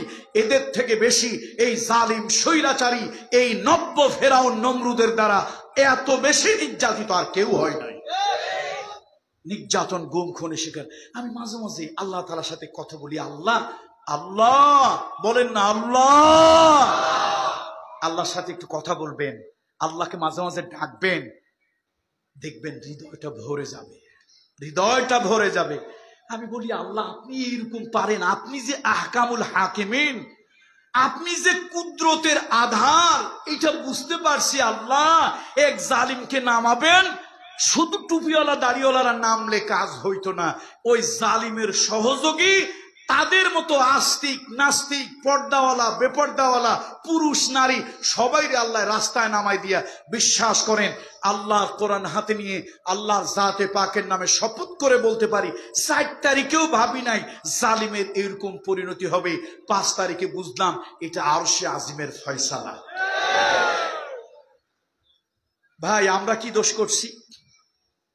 চুরি করি, ডাকাতি করি, টেন্ডারবাজি করি, বিদেশে টাকা পাচার করি। আমরা পিছিয়ে মানুষ খানকায় থাকি। একটা ছোট্ট অপরাধ আছে, সেটা হলো কাউকে ট্যাক্স দিয়া খাজনা দিয়া কোন জালিমরে ভয় করিয়া কথা বলি না। এই ছোট্ট একটাই অপরাধ। আর কোন অপরাধ আছে? সেই অপরাধের কারণে এই 5 তারিখ দেশ স্বাধীন হয়েছে, 4 তারিখের রাতটা দিনটা কঠিন গিয়েছে। এর আগের রাত পর্যন্ত নিজের ঘরে ঘুমাতে পারি নাই, অথচ আমরাও খানকার পীর। 104 ডিগ্রি জ্বর, 104 ডিগ্রি জ্বর। প্রশাসনের লোকদেরকে বলি, প্রশাসনের লোকদেরকে বলি, বিশ্বনবী বলেছেন, রহমাতুল লিল আলামিন বলেছেন, মানবতার শিক্ষক মানবতার বন্ধু মুহাম্মদ রাসূলুল্লাহ বলেছেন, কিয়ামতের ময়দানে রাষ্ট্রের কর্মচারী যারা হবে, রাষ্ট্রের কর্মচারী যারা হবে, রাসূলুল্লাহ সাল্লাল্লাহু আলাইহি ওয়াসাল্লামের একজন সাহাবী তিনি এসে আল্লাহর নবীকে বললেন, ইয়া রাসূলুল্লাহ আপনি আমাকে রাষ্ট্রের এই কাজটা দেন। রাসূলুল্লাহ সাল্লাল্লাহু আলাইহি ওয়াসাল্লাম একটু রাগ করলেন, ফাদারাবা আলা মানকিবি, আল্লাহর নবী তার ঘাড়ের উপর একটা, হুজুর একটু রাগ করে মৃদু একটা থাপ্পড় মারলেন। এরপরে রাসূলুল্লাহ সাল্লাল্লাহু আলাইহি ওয়াসাল্লাম রহমতের নবীর চেহারাটা একটু রাগান্বিত হলো। হুজুর রাগ করে তাকে বলতেছেন, ইন্নাহা লা আমানাতুন, এই রাষ্ট্রের দায়িত্ব চাকরি, এটা একটা আমানত। কিয়ামতের ময়দানে এটা জিজ্ঞেস করা হবে, তোমাকে এই দায়িত্ব সম্পর্কে জবাবদিহি করতে হবে। কিয়ামতের ময়দানে রাষ্ট্রের কর্মচারী হওয়ার পর ডিসি হলেন, এসপি হলেন, পুলিশ হলেন, দারোগা হলেন, ওসি হলেন, এমপি হলেন, রাষ্ট্রের দায়িত্ব পেলেন। জনগণের ইচ্ছা, জনগণের নিরাপত্তা, জনগণের স্বার্থে কাজ না করে দলীয় এজেন্ডা বাস্তবায়নের জন্য জনগণের সাথে গাদ্দারি করলেন। আল্লাহর কসম আমার কথা নয়, আল্লাহর কসম আমার কথা নয়, আল্লাহর কসম আমার কথা নয়, রহমতের নবীর ভাষ্য। কিয়ামতের ময়দানে আল্লাহ তাআলা তাদের পাছার মধ্যে এই হিপের ভিতরে বিরাট বড় একটা পতাকা আল্লাহ তাআলা ঝুলিয়ে দেবেন, আর একটা লেওয়া ঝুলিয়ে দেবেন, আর তাদেরকে বলা হবে গাদ্দার। গাদ্দার বলা হবে। কিয়ামতের ময়দানে যেই ওসি সাহেব, যেই এসপি সাহেব, যেই কর্নেল সাহেব, যেই মেজর জেনারেল সাহেব, যেই সরকারি কর্মকর্তা জনগণের উপরে নির্যাতন, স্টিম রুলার চালানো, মামলা হামলা করার জন্য এই রাষ্ট্রের জালিমদেরকে যে সহযোগিতা করেছে, রাসূলুল্লাহ বলেছেন, লিকুল্লি গাদ্দারুন লেওয়াউন, প্রত্যেকই গাদ্দারের পিছনের উপরে ফেরেশতারা বড় একটা পতাকা লাগায় দেবে। যে যত বড় গাদ্দারি জনগণের সাথে করবে, ওই গাদ্দারের পতাকাটা কিয়ামতের ময়দানে তত বড় হবে, লোকেরা দেখবে হাজা গাদ্দারুন ফুলানুন, হাজা গাদ্দারুন ফুলানুন, এটা তো আমার চিটাগংয়ের অমুক বিভাগীয় গাদ্দার, ওইটা তো আমার ওই যে লোহাগাড়া থানার অমুক গাদ্দার, এইটা তো আমার চিটাগংয়ের এসপি অফিসের ডিসি অফিসের অমুক গাদ্দার। আল্লাহর কসম এই বক্তব্য কামরুল ইসলাম সাইদের নয়, এই বক্তব্য মানবতার মহান শিক্ষক রহমাতুল লিল আলামিন মুহাম্মদ রাসূলুল্লাহ। সুতরাং এই রাষ্ট্রের কর্মচারী হওয়ার পরে জনগণের নিরাপত্তা, জনগণের অধিকারের দিকে না তাকাইয়া জালিমদেরকে ক্ষমতায় রাখার জন্য যারা নাকি এরকম চেষ্টা প্রচেষ্টা চালায়, ওই গাদ্দারগুলি কিয়ামতের ময়দানে আল্লাহর আদালতে গাদ্দারি পতাকা নেওয়ার জন্য তোমরা তৈরি হয়ে বসে থাকো, বসে থাকো। আল্লাহ তাআলা এই জাতির প্রতি রহম করুন। রাগ করলেন আপনারা? কথা তো সিরাতের, কিন্তু একটু সুযোগ পাইছি কথা না বলে উপায় নাই। ওই সাইদ হিসেবে সেই 80 দশকের ওয়াজটা কার কার মনে আছে? মুরব্বীরাই, ছোট বয়সীরা, ইয়াং জেনারেশন তারা পারবে না, জেনারেশন জি এরা বুঝবে না। ওই সাইদ হিসেবে মাঝে মাঝে একটু একটু হাস্য রসিকতার কথাও বলতেন। তো এক বুড়া মহিলা এই ঝড়ের দিনে, বৃষ্টি, এটা আপনাদের আঞ্চলিক ভাষায় কি বলে, যদি ঝড় বৃষ্টি, হ্যাঁ, এই বৃষ্টি ঝড়ের রাতে রওনা হয়েছে এক জায়গায়। তো পরে মহিলা বুড়ি মানুষ হাঁটতেছে হাঁটতেছে অন্ধকারের ভিতরে, হঠাৎ করে পাও স্লিপ খেয়ে পড়ে গেছে। পড়ে যাওয়ার পরে আকাশে বিজলি চমকা। এখন বুড়ি কয়, দেখো আল্লাহ কত রসিক, আমি যে পড়ছি কিনা তা আবার লাইট ধরাইয়া দেখে। বুড়া মহিলা তো সহজ সরল মহিলা, বৃষ্টির মধ্যে পিছুর রাস্তায় স্লিপ খাইয়া পড়ছে। এখন মহিলার ধারণা আকাশে কি চমকায়। ও তো সহজ সরল মানুষ, বুড়া মানুষ, হয়তো ওইরকম শিক্ষা বিদ্যা নাই। সে মনে করছে আমি যে পড়ছি কিনা না এখনো হাঁটতেছি, এইটা বোঝার জন্য আল্লাহ তাআলা কি লাইট ধরায় দেখছে। এখন বুড়ি চিন্তা করে, পড়ছি যখন উঠতে তো হবে, তো ওঠার আগে একটু বাটা থেকে একটু পান সুপারি বাইর করি, চুনটারে বাইর করি, একটু খাই, এরপরে উঠি। পড়ছি যখন, এই ফাঁকে একটু বিশ্রাম নেই। তো আমিও চিন্তা করলাম, অনেক বছর পরে স্বাধীনতার স্বাদ লাভ করে, অনেক দিনের পরে স্বাধীনতার স্বাদ লাভ করে সাতকানিয়া লোহাগাড়ায় যখন আসলাম, সিরাতের আলোচনা করব, এই ফাঁকে যখন পড়ছি একটু চুন আর পান খাইয়া নেই। কথা কি বুঝছেন না বোঝেন না? এই জন্য মাঝখানে আমি একটু জুমলায় মুতারিজা, একটু ভিন্ন প্রসঙ্গে কথা বলেছি। আসুন, আর কথা দীর্ঘায়িত নয়। গরমের দিন অনেকক্ষণ বয়ান করা যায় না, শীতের দিনে অনেকক্ষণ বয়ান করা যায়। সিরাতুন নবী সাল্লাল্লাহু আলাইহি ওয়াসাল্লাম, উজির ভিটা সিরাত কমিটি, তারা এই যে একটা সুন্দর আয়োজন করেছে।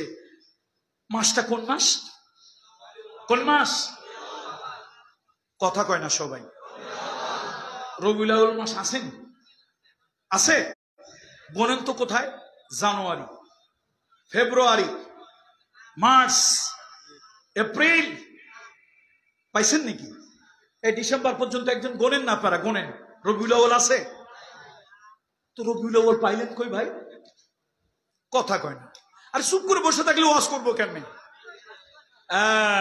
আরবি মাসের না। শোনেন, এক লোক এক হুজুর কয়, জোয়ারে হৃদয়টা একদম ভিজে যায়। এই যুগের ছেলে পেলে একজন উঠে কয়, হুজুর এই উল্টা পাল্টা ওয়াজ করিয়েন না, আপনি বলছেন আমার 10 বার গুনাহ হয়ে গেছে, রবিউল আউয়াল পাই না। জানুয়ারি, ফেব্রুয়ারি, মার্চ, এপ্রিল, নভেম্বর, ডিসেম্বর, হুজুর গুনছি, রবিউল আউয়াল পাই না। হুজুরটা ছিলেন একটা আল্লাহওয়ালা মানুষ, সে চিন্তা করলেন এই বেউকুফরে ধমক দিয়ে লাভ নাই। কয়, বাবারে কেমনে যে তোরে বুঝাই, বাবা তুই মস্কের রাস্তায়, পিকিং আমেরিকা আর ইন্ডিয়ার রাস্তায় হাঁটলে তুই মদিনা খুঁজে পাইবি কেমনে? তুই যদি রবিউল আউয়াল খুঁজে বের করতে হয় তাহলে মদিনার রাস্তায় হাঁট, অবশ্যই রবিউল আউয়াল মাস পেয়ে যাবে।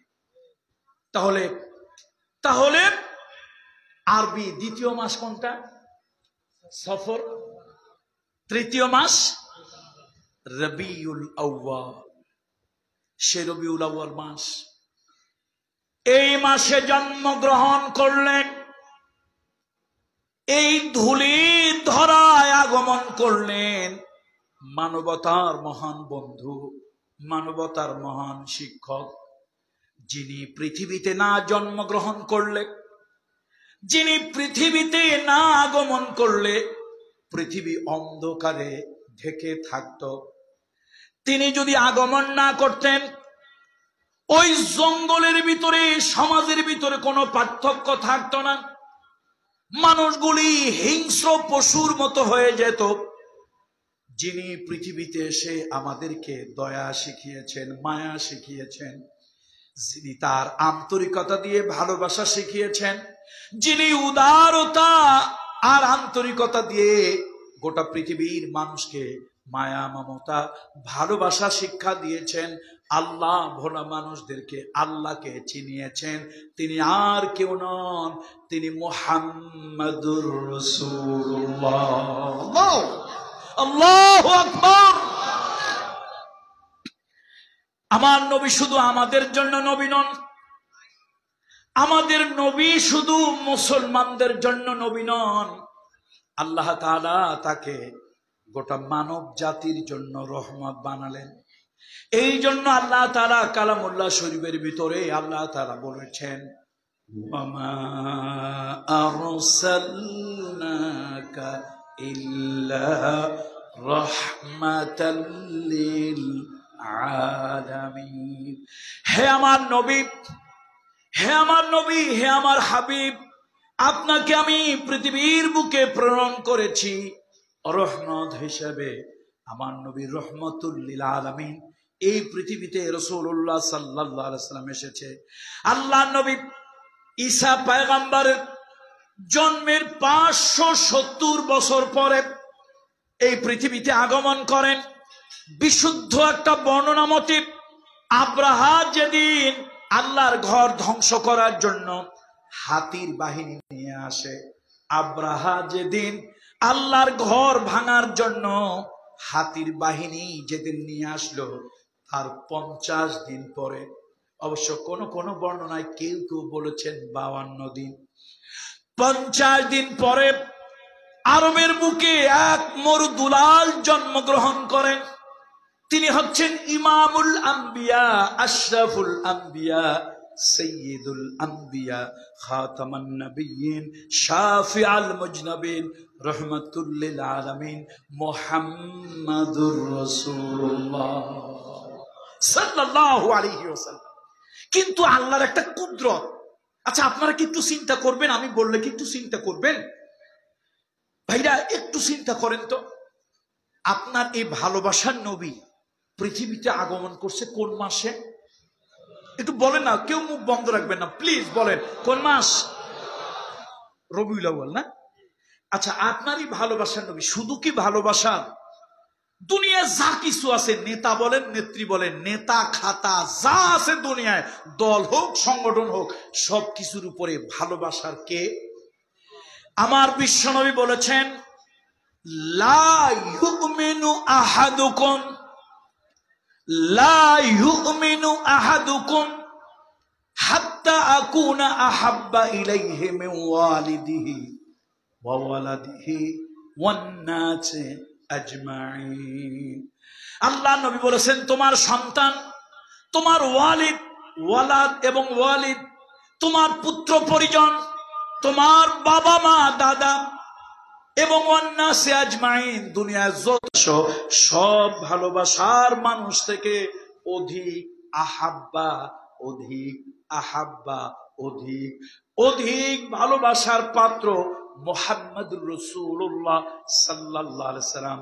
আল্লাহর নবী যদি অধিক ভালোবাসার পাত্র তোমার কাছে না হয়, তাহলে তুমি মুমিন হতে পারবে না। সেই ভালোবাসার নবী মুহাম্মদ রাসূলুল্লাহ সাল্লাল্লাহু আলাইহি ওয়াসাল্লাম এই পৃথিবীতে জন্মগ্রহণ করলেন কোন মাসে? আমি কিন্তু বেশিক্ষণ আলোচনা করব না, আমার সাথে আপনারা ওয়াজ করবেন। রবিউল আউয়াল মাসে পৃথিবীতে আসলো। আচ্ছা, আপনারা যা জানেন, আপনাদের জানা অনুযায়ী বলেন, রাসূলুল্লাহ আমাদেরকে এতিম করে পর্দার আড়ালে চলে গেলেন, মৃত্যুবরণ করছে। আমি এটা নবীজির শানে বলবো না, এটা আমার কাছে কেমন কেমন লাগে। আমি বলবো হুজুর ইন্তেকাল করেছেন, মুনতাকিল হয়েছেন। আচ্ছা, কোন মাসে? আপনারা কি বুঝে বলতেছেন না তালে তালে বলতেছেন? জন্মগ্রহণ করছিল কোন মাসে? পৃথিবী ছেড়ে পর্দার অন্তরালে রফিকে আলার কাছে চলে গেলেন কবে? তাহলে আষাঢ় মাস আর যাওয়ার মাস কয়টা? বুঝে বলতেছেন তো সবাই? আমি ভুল বললে আপনারা আমার সাথে তাল দিবেন না, ভুল বলবেন না। আচ্ছা এবার আসেন, কোন তারিখে তিনি পৃথিবীতে আসছিলেন বলেন সবাই। আপনাদের কথাটা সঠিক, তবে আংশিক, পুরো না। রাসূলুল্লাহর আগমনে বিদগ্ধ ঐতিহাসিক, আমার মতো সলিমুদ্দিন কলিমুদ্দিন না, কলেক্টে কলম ভাঙে এরকম লোক না, আন্দাজে কথা বলে, আন্দাজে কথা বলে এরকম কোন আলাউদ্দিন হুজুর না। যারা গবেষণা করেছে এইরকম লোকদের কথা, রাসূলুল্লাহর জন্ম তারিখ নিয়ে 5টা অভিমত। কয়টা? তার মধ্যে আপনার প্রসিদ্ধ মত হচ্ছে 12 তারিখ, আর যৌক্তিক অথেন্টিক মত হচ্ছে 8 তারিখ। মোট মত কয়টা? তার মধ্যে এই দুটো, একটা হলো প্রসিদ্ধ, সারা দুনিয়া এখন এটা প্রসিদ্ধ হয়ে গেছে, রাসূলুল্লাহ সাল্লাল্লাহু আলাইহি ওয়াসাল্লাম কবে পৃথিবীতে আসছেন। আর বড় বড় ঐতিহাসিক যাদের গবেষণা, যাদের চিন্তা, যাদের দর্শন অনেক উপরে, যাদের বইপত্র পড়ে গোটা পৃথিবী গবেষণা করে, তারা বিভিন্ন গবেষণায় দেখিয়েছেন সোমবার, তবে সে তারিখটা ছিল 8। আচ্ছা 8 বাদ দিলাম, বাকি 4টা তাও বাদ দিলাম, যেহেতু মাশহুর মানে প্রসিদ্ধ, সবার মধ্যে প্রচলিত হয়ে গেছে, কয় তারিখ? আচ্ছা 12টাই ধরে নিলাম। আরবিতে অবশ্য একটা কথাও আছে, কোনটা যদি কোনো ভুল যদি বারবার চলে, তো এটাকে এক সময় লোকেরা সঠিক বলে মনে নেয়, এটাকে বলে গলদে সহি। যেমন তৈরন আবাবিল, কাবাগর ভাঙার জন্য আসছিল কি? আবাবিল পাখি। আসলে এটা একদম 100% একটা ভুল কথা। আবাবিল নামে কোনো পাখি নাই। আবাবিল মানে ঝাঁকে ঝাঁকে। আবাবিল মানে কি? ঝাঁকে। এটা কোরআনের কথা, আপনার আমার কথা না। কিন্তু ওই আবাবিল বলতে পাবলিক বোঝে পাখিটার নাম আবাবিল। একটার নাম টিয়া, একটার নাম ময়না, একটার নাম কাউয়া। যদিও কাউয়ায় পলাইছে নাকি। বলছিল ঠাকুর গায়ে যাবে, তাও যায় নাই। বলছিল পলাবো না, তাও পলাইছে। তাহলে অনেক ধরনের পাখি আছে, ময়ূর আছে, টিয়া আছে, কাউয়াও আছে। এরকম পাবলিক মনে করে আবাবিলও একটা পাখি, আসলে আবাবিল পাখি নয়। আবাবিল মানে কি? ঝাঁকে ঝাঁকে। কিন্তু শত শত বছর ধরে, প্রায় 1000 বছর ধরে এখন এই অশুদ্ধ কথাটা মানে পাবলিক কয় আবাবিল পাখি, আবাবিল পাখি। এখন কোন কোন আলেম ওলামাদের অভিমত হলো, একটা ভুল দীর্ঘদিন চললে এই ভুলটা কি, এটাকে বলে গলদে সহি। এখন আপনারাও বলেন আবাবিল পাখি, আমরাও বলি আবাবিল পাখি, পাবলিকেও কয় আবাবিল পাখি। এটা না বললে, ঝাঁকে ঝাঁকে বললে বোঝে না। আবার কেউ যদি বলে ফেলে, হুজুর বোধহয় এই জায়গায় একটু ভুল করলো। এই জন্য আপনারা যেমন, আমরা বুঝাই তেমন। কথা আমার খুব সংক্ষিপ্ত, আপনাদের কথাটাই ধরে নিলাম।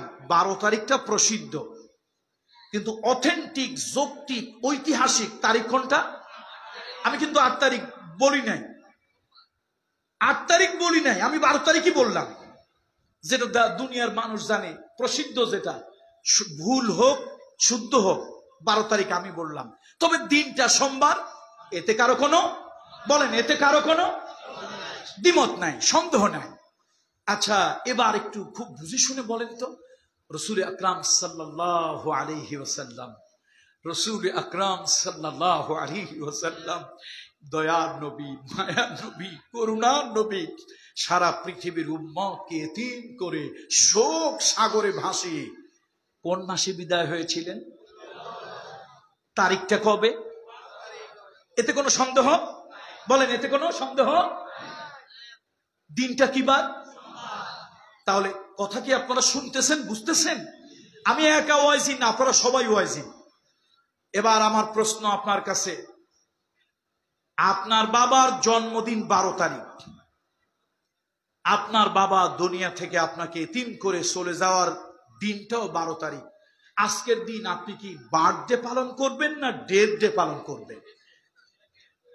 এই আন্দাজের উপর বল। পাবলিকের একটা সমস্যা হলো তালের উপরে তাল দেয়। কথা বুঝে বলেন। কোন দিন পালন করবেন? আমি ডেট দিয়েও বলবো না, বার্থডেও বলবো না। আমি বরং বলবো এটা কুদরতওয়ালার একটা কুদরত। আমি বরং বলবো এটা কুদরতওয়ালার একটা ফিআলুল হাকিমে লা ইয়াখলু আনিল হিকমা। ও আরশের মালিক, তুমি যদি এর মধ্যে কোনো কুদরত নাই রাখবে, তাহলে রবিউল আউয়াল মাসে এই মানবতার শিক্ষক, মানবতার বন্ধু, ইমামুল মুরসালিন, সাইয়্যিদুল মুরসালিন, খাতামান নবিয়্যিন, শাফিউল মুজনাবিন, সারা দুনিয়ার মানুষের জন্য রহমতের চাবিকাঠি নিয়ে মানবতার শিক্ষক হয়ে যিনি এসেছিলেন, কেন তুমি এই রবিউল আউয়াল মাসে তারে পাঠাইলা? আবার তোমার কাছে ডেকে নিলে তোমার রফিককে, কেনই বা রবিউল আউয়াল মাসে নিলা? যদি অন্য মাসে হইতো তাহলে আমরা এক মাসে আনন্দ করতাম, আর এক মাসে শোকে পাথর হয়ে যেতাম, ভালো হইতো না? তার মানে হলো, আমি আমার বুঝে বলি, আমি তো অত জ্ঞানী মানুষ না, অত শিক্ষিত না। আপনি একটু চিন্তা করেন, আমার মনে হয় আল্লাহ তাআলা একটা হিকমত দিয়েছে। শোনো, আমার হাবিব পৃথিবীতে আগমন করেছে, সেই জন্য যেন তোমরা আনন্দে উচ্ছৃঙ্খল, আনন্দে উদ্বেলিত, আনন্দে যেন পথহারা বিপদগামী না হও। আবার আমার হাবিব এই মাসে 12 তারিখে ইন্তেকাল করেছে, ওই শোকে আমার হাবিবের আশেকরা যেন পাথর হয়ে মৃত্যুর পথযাত্রী না হও, বরং শোক আর আনন্দের মধ্যে ব্যালেন্স করার জন্য আমি আমার হাবিবকে একই মাসে পাঠিয়েছি। বলেন আমার কথা যৌক্তিক না অযৌক্তিক? মানা যায় না মানা যায় না? তাহলে উম্মত আজকে রবিউল আউয়াল মাসে তোমরা যা করছো, একবারও কিন্তু তুমি চিন্তা করছো না করছো কি? ফজরের নামাজের খবর নাই, সারা বছর রাসূলের সুন্নাত টুপি মাথায় দেয় নাই। আম্মা জান আয়েশা সিদ্দিকা বলেছেন, রাসূলুল্লাহ ঘরের ভিতরে নফল নামাজ টুপি ছাড়া পড়েছেন। আল্লাহর হাবিব কখনো টুপি ছাড়া বাহিরে রাসূলুল্লাহ কখনো যাননি। রাষ্ট্রীয় প্রতিনিধির সাথে কথা বলেছেন, হুজুরের মাথায় টুপি। কোথাও গিয়েছেন, হুজুরের মাথায় টুপি। গাধার পিঠে চড়েছেন, ঘোড়ার পিঠে চড়েছেন। কোথাও গিয়েছেন, অভিযানে গিয়েছেন, রহমাতুল্লিল আলামিনের মাথায় টুপি ছিল। সারা বছর টুপি মাথায় নাই, সারা বছর তোমার রসুলের অগণিত সুন্নত নাই। একদিন এসে তুমি রসুল্লাহর এশকে পাগল হয়ে গেলে, 12 তারিখ নবীজির জন্মদিবস, রসুল্লাহর বার্থডে পালনের জন্য তুমি অস্থির। ও মুসলমান, শুধু মিলাদুন নবী দিয়ে যদি মানুষের মুক্তি হতো, তাহলে তো আবু লাহাব, আবু তালিব, এরা আব্দুল মুত্তালিব, সকলের ফয়সালা আর এক রকম হতো। আমার দিনের নবী, রহমতের নবী, মানবতার বন্ধু, রহমাতুল্লিল আলামিন, তিনি জন্মগ্রহণ করলেন রবিউল আউয়াল মাসে। 8 তারিখ হোক আর 12 তারিখ হোক, আমি 8 বাদ দিলাম, 12টাই বললাম। রাসূলুল্লাহ দুনিয়ায় আসলেন। আল্লাহ রসুল তার মায়ের পেটে থাকা অবস্থায় বাবাকে হারালেন। রাসূলুল্লাহর মা আল্লাহর হাবিবের জন্য প্রত্যাশায় আছে। তিনি মাঝে মাঝে স্বপ্ন দেখেন, এক জ্যোতির্ময় মহাপুরুষ তার কাছে এসে বলে, আমিনা তুমি সাবধান থেকো, তোমার গর্ভে এমন সন্তান জন্মগ্রহণ করবে, বরকতময় সন্তান। আমিনা স্বপ্ন দেখেন। খাসাইসুল কুবরা নামক কিতাবের ভিতরে আল্লামা জালালউদ্দিন সুয়ুতি রাহমাতুল্লাহ আলাইহি লেখেন, হযরত আমিনা স্বামী যার নাই, মহিলাদের কিছুই নাই, স্বামী যদি থাকে ওই নারীর যেন দুনিয়ার সব কিছু থাকে।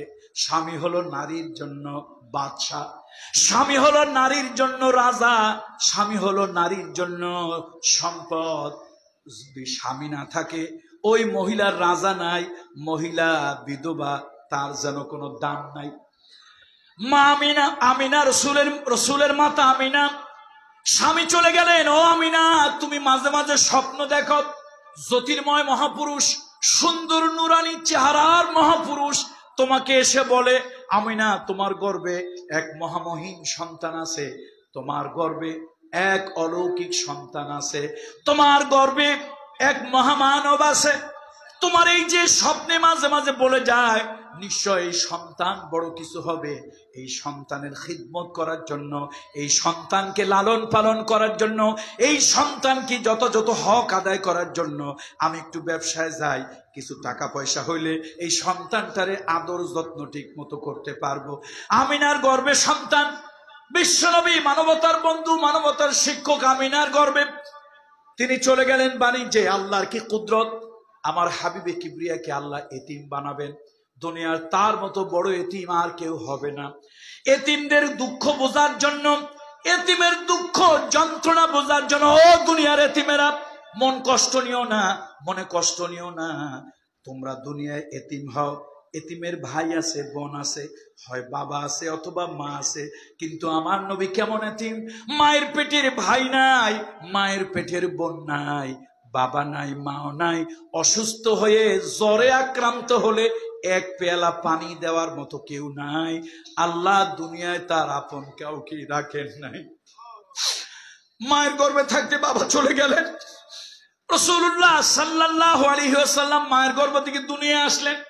হাদিসের মধ্যে এসেছে, সহিহ হাদিসের বর্ণনা এসেছে, আমার রাসূলুল্লাহ এই পৃথিবীতে আসলেন, আল্লাহ রাসূল খাতনা করা অবস্থায় দুনিয়া আসলেন।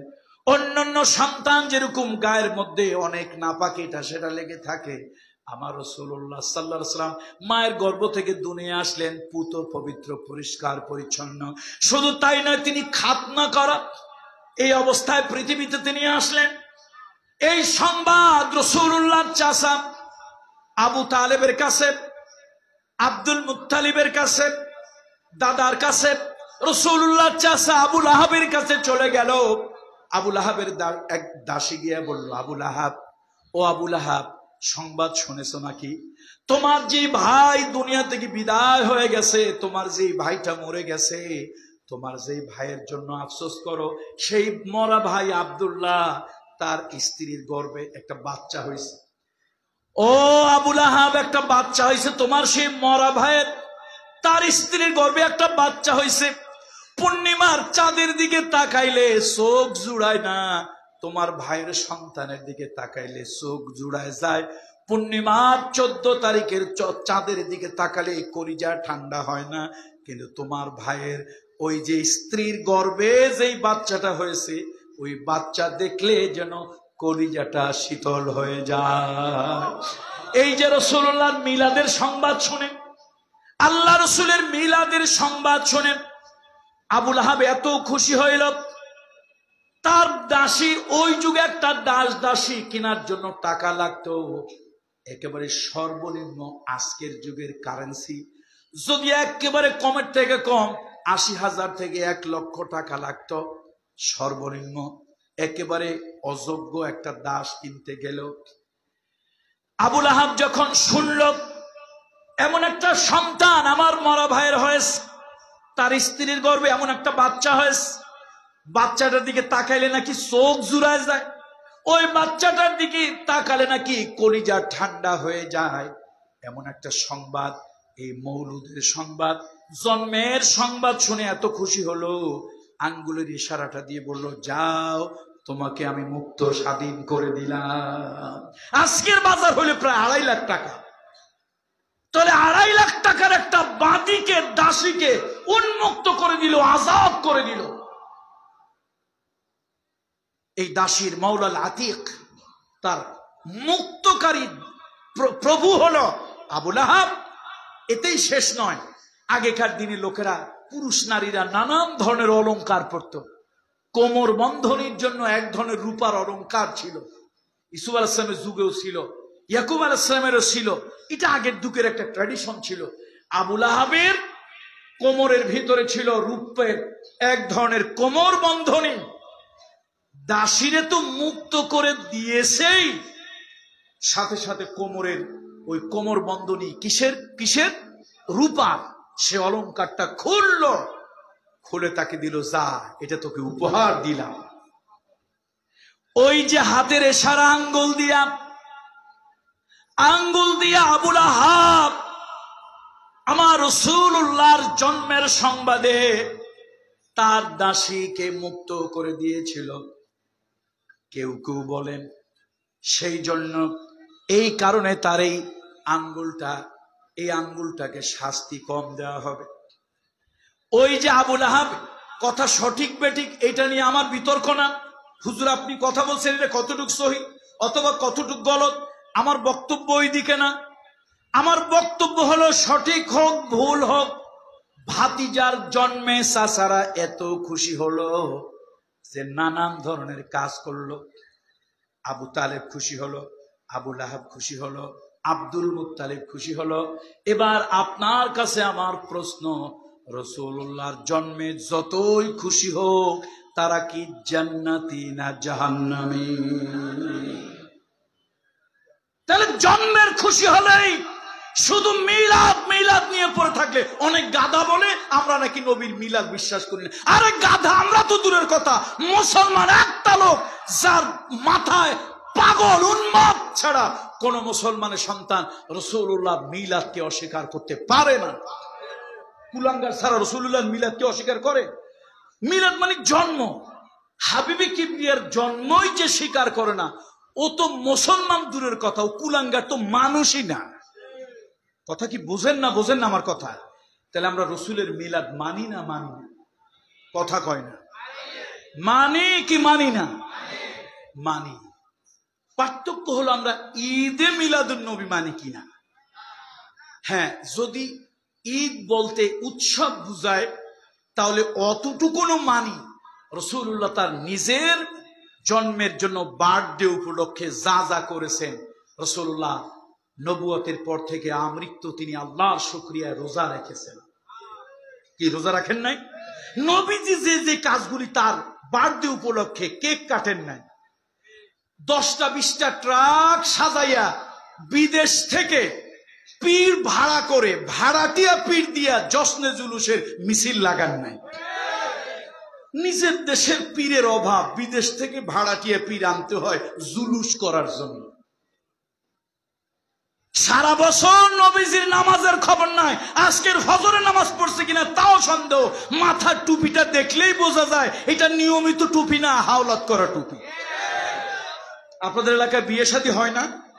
বন্ধু বান্ধবের সাথে বন্ধু বান্ধব যায়, দোস্ত তোর ব্লেজারটা দে, অমুক দোস্তের বিয়ে যাব। এই তোর জুতা কেসটা ভালো, একটু আমারে দে, অমুক বন্ধুর বিয়ে যাব, অমুকের বিবাহে যাব। বেটা একটু ভাব ঠাপ দেখাইয়া না গেলে হয়, ওর মোটর সাইকেলটা একটু দে, তোর মোটর বাইকটা পালসারটা একটু দে, বন্ধুর বিবাহে যাব। ও চিন্তা করে আমাদেরই তো বন্ধু, আচ্ছা যাক একদিন ফুটাঙ্গিরি করবে করুক। এটা মোটর সাইকেল নিজের না, হাওলাইতে। কথা ঠিক কিনা বলেন? কেসটা নিজের না, হাওলাইতা। সারা বছর নবীজির টুপি মাথায় নাই, মিলাদুন নবীতে খবর নাই, হাওলাইতে টুপি মাথায় দিয়ে আসছে। ফজরের নামাজটাও পড়ে নাই, ট্রাক ভাড়া করে মিছিল। আরে ভাই, শুধু মিলাদুন নবী পালন করলেই যদি জান্নাতি হবে তো আবুল আহাবকে কোন দলিলে জাহান্নামে দিবা? সুতরাং আমরা রাসূলুল্লাহর মিলাদে বিশ্বাসী।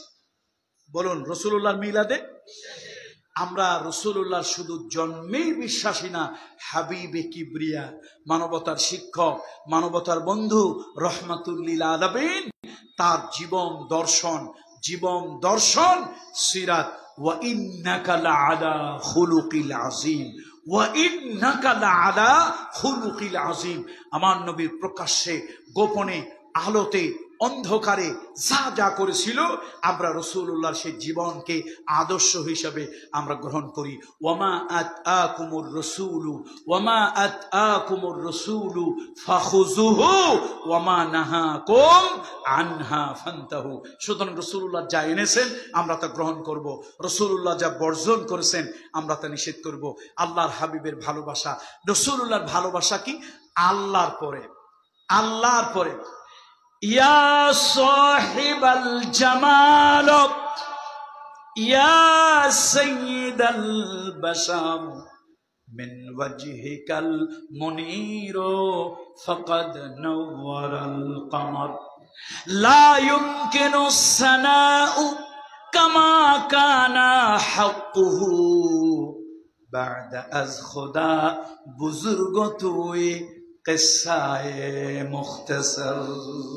আল্লাহু আকবার, আল্লাহু আকবার। এই উম্মত শোনো, লোহাগাড়ার ভাইরা ভালো করে শোনেন। আমার নবীর প্রশংসা কামরুল ইসলাম সাইদ কি করবে? আরে কামরুল ইসলাম সাইদ আমার নবীর প্রশংসা কি করবে? সারা দুনিয়া একত্রিত হয়েও আমার হাবিবে কিবরিয়ার প্রশংসা করে কেউ শেষ করতে পারবে না। তোমরা আমার নবীর বাহ্যিক 3.5 হাত দেহ দেখেছো, আমার নবীর 3.5 হাত বাহ্যিক দেহ দেখেছো, কিন্তু আমার নবীর হৃদয়টা, কলিজাটা, তার হৃদয়ের প্রশস্ততা দেখো নাই। নবীর বাহ্যিক এই চর্মচোখ দিয়ে দেখা নবীজির বাহ্যিক জিসম মোবারক, দেহ মোবারক ছিল 3.5 হাত, কিন্তু ভিতরের কলিজাটা আটলান্টিক মহাসাগর, প্রশান্ত মহাসাগর যত বড়, আমার হাবিবে কিবরিয়ার কলিজাটা, হৃদয়টা এর থেকে ছিল তত বড়। সুতরাং সেই নবীকে জাতা দিয়ে মূল্যায়ন করা যাবে না। আসুন জীবনের সকল ক্ষেত্রে মুহাম্মদ রাসূলুল্লাহর আদর্শ বাস্তবায়ন হোক, এটা আমরা চাই। রাসূলুল্লাহর আদর্শ দিয়ে সমাজ চলুক, তা কি আমরা চাই?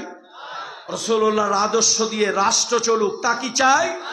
দেখেন পৃথিবীর অনেক ধর্মীয় নেতা আছে যারা শুধুমাত্র উপাসনালয়ে, মন্দিরে, গির্জায়, প্যাগোডায়, উপাসনালয় যারা শুধু ধর্মীয় নেতৃত্ব দিয়েছেন।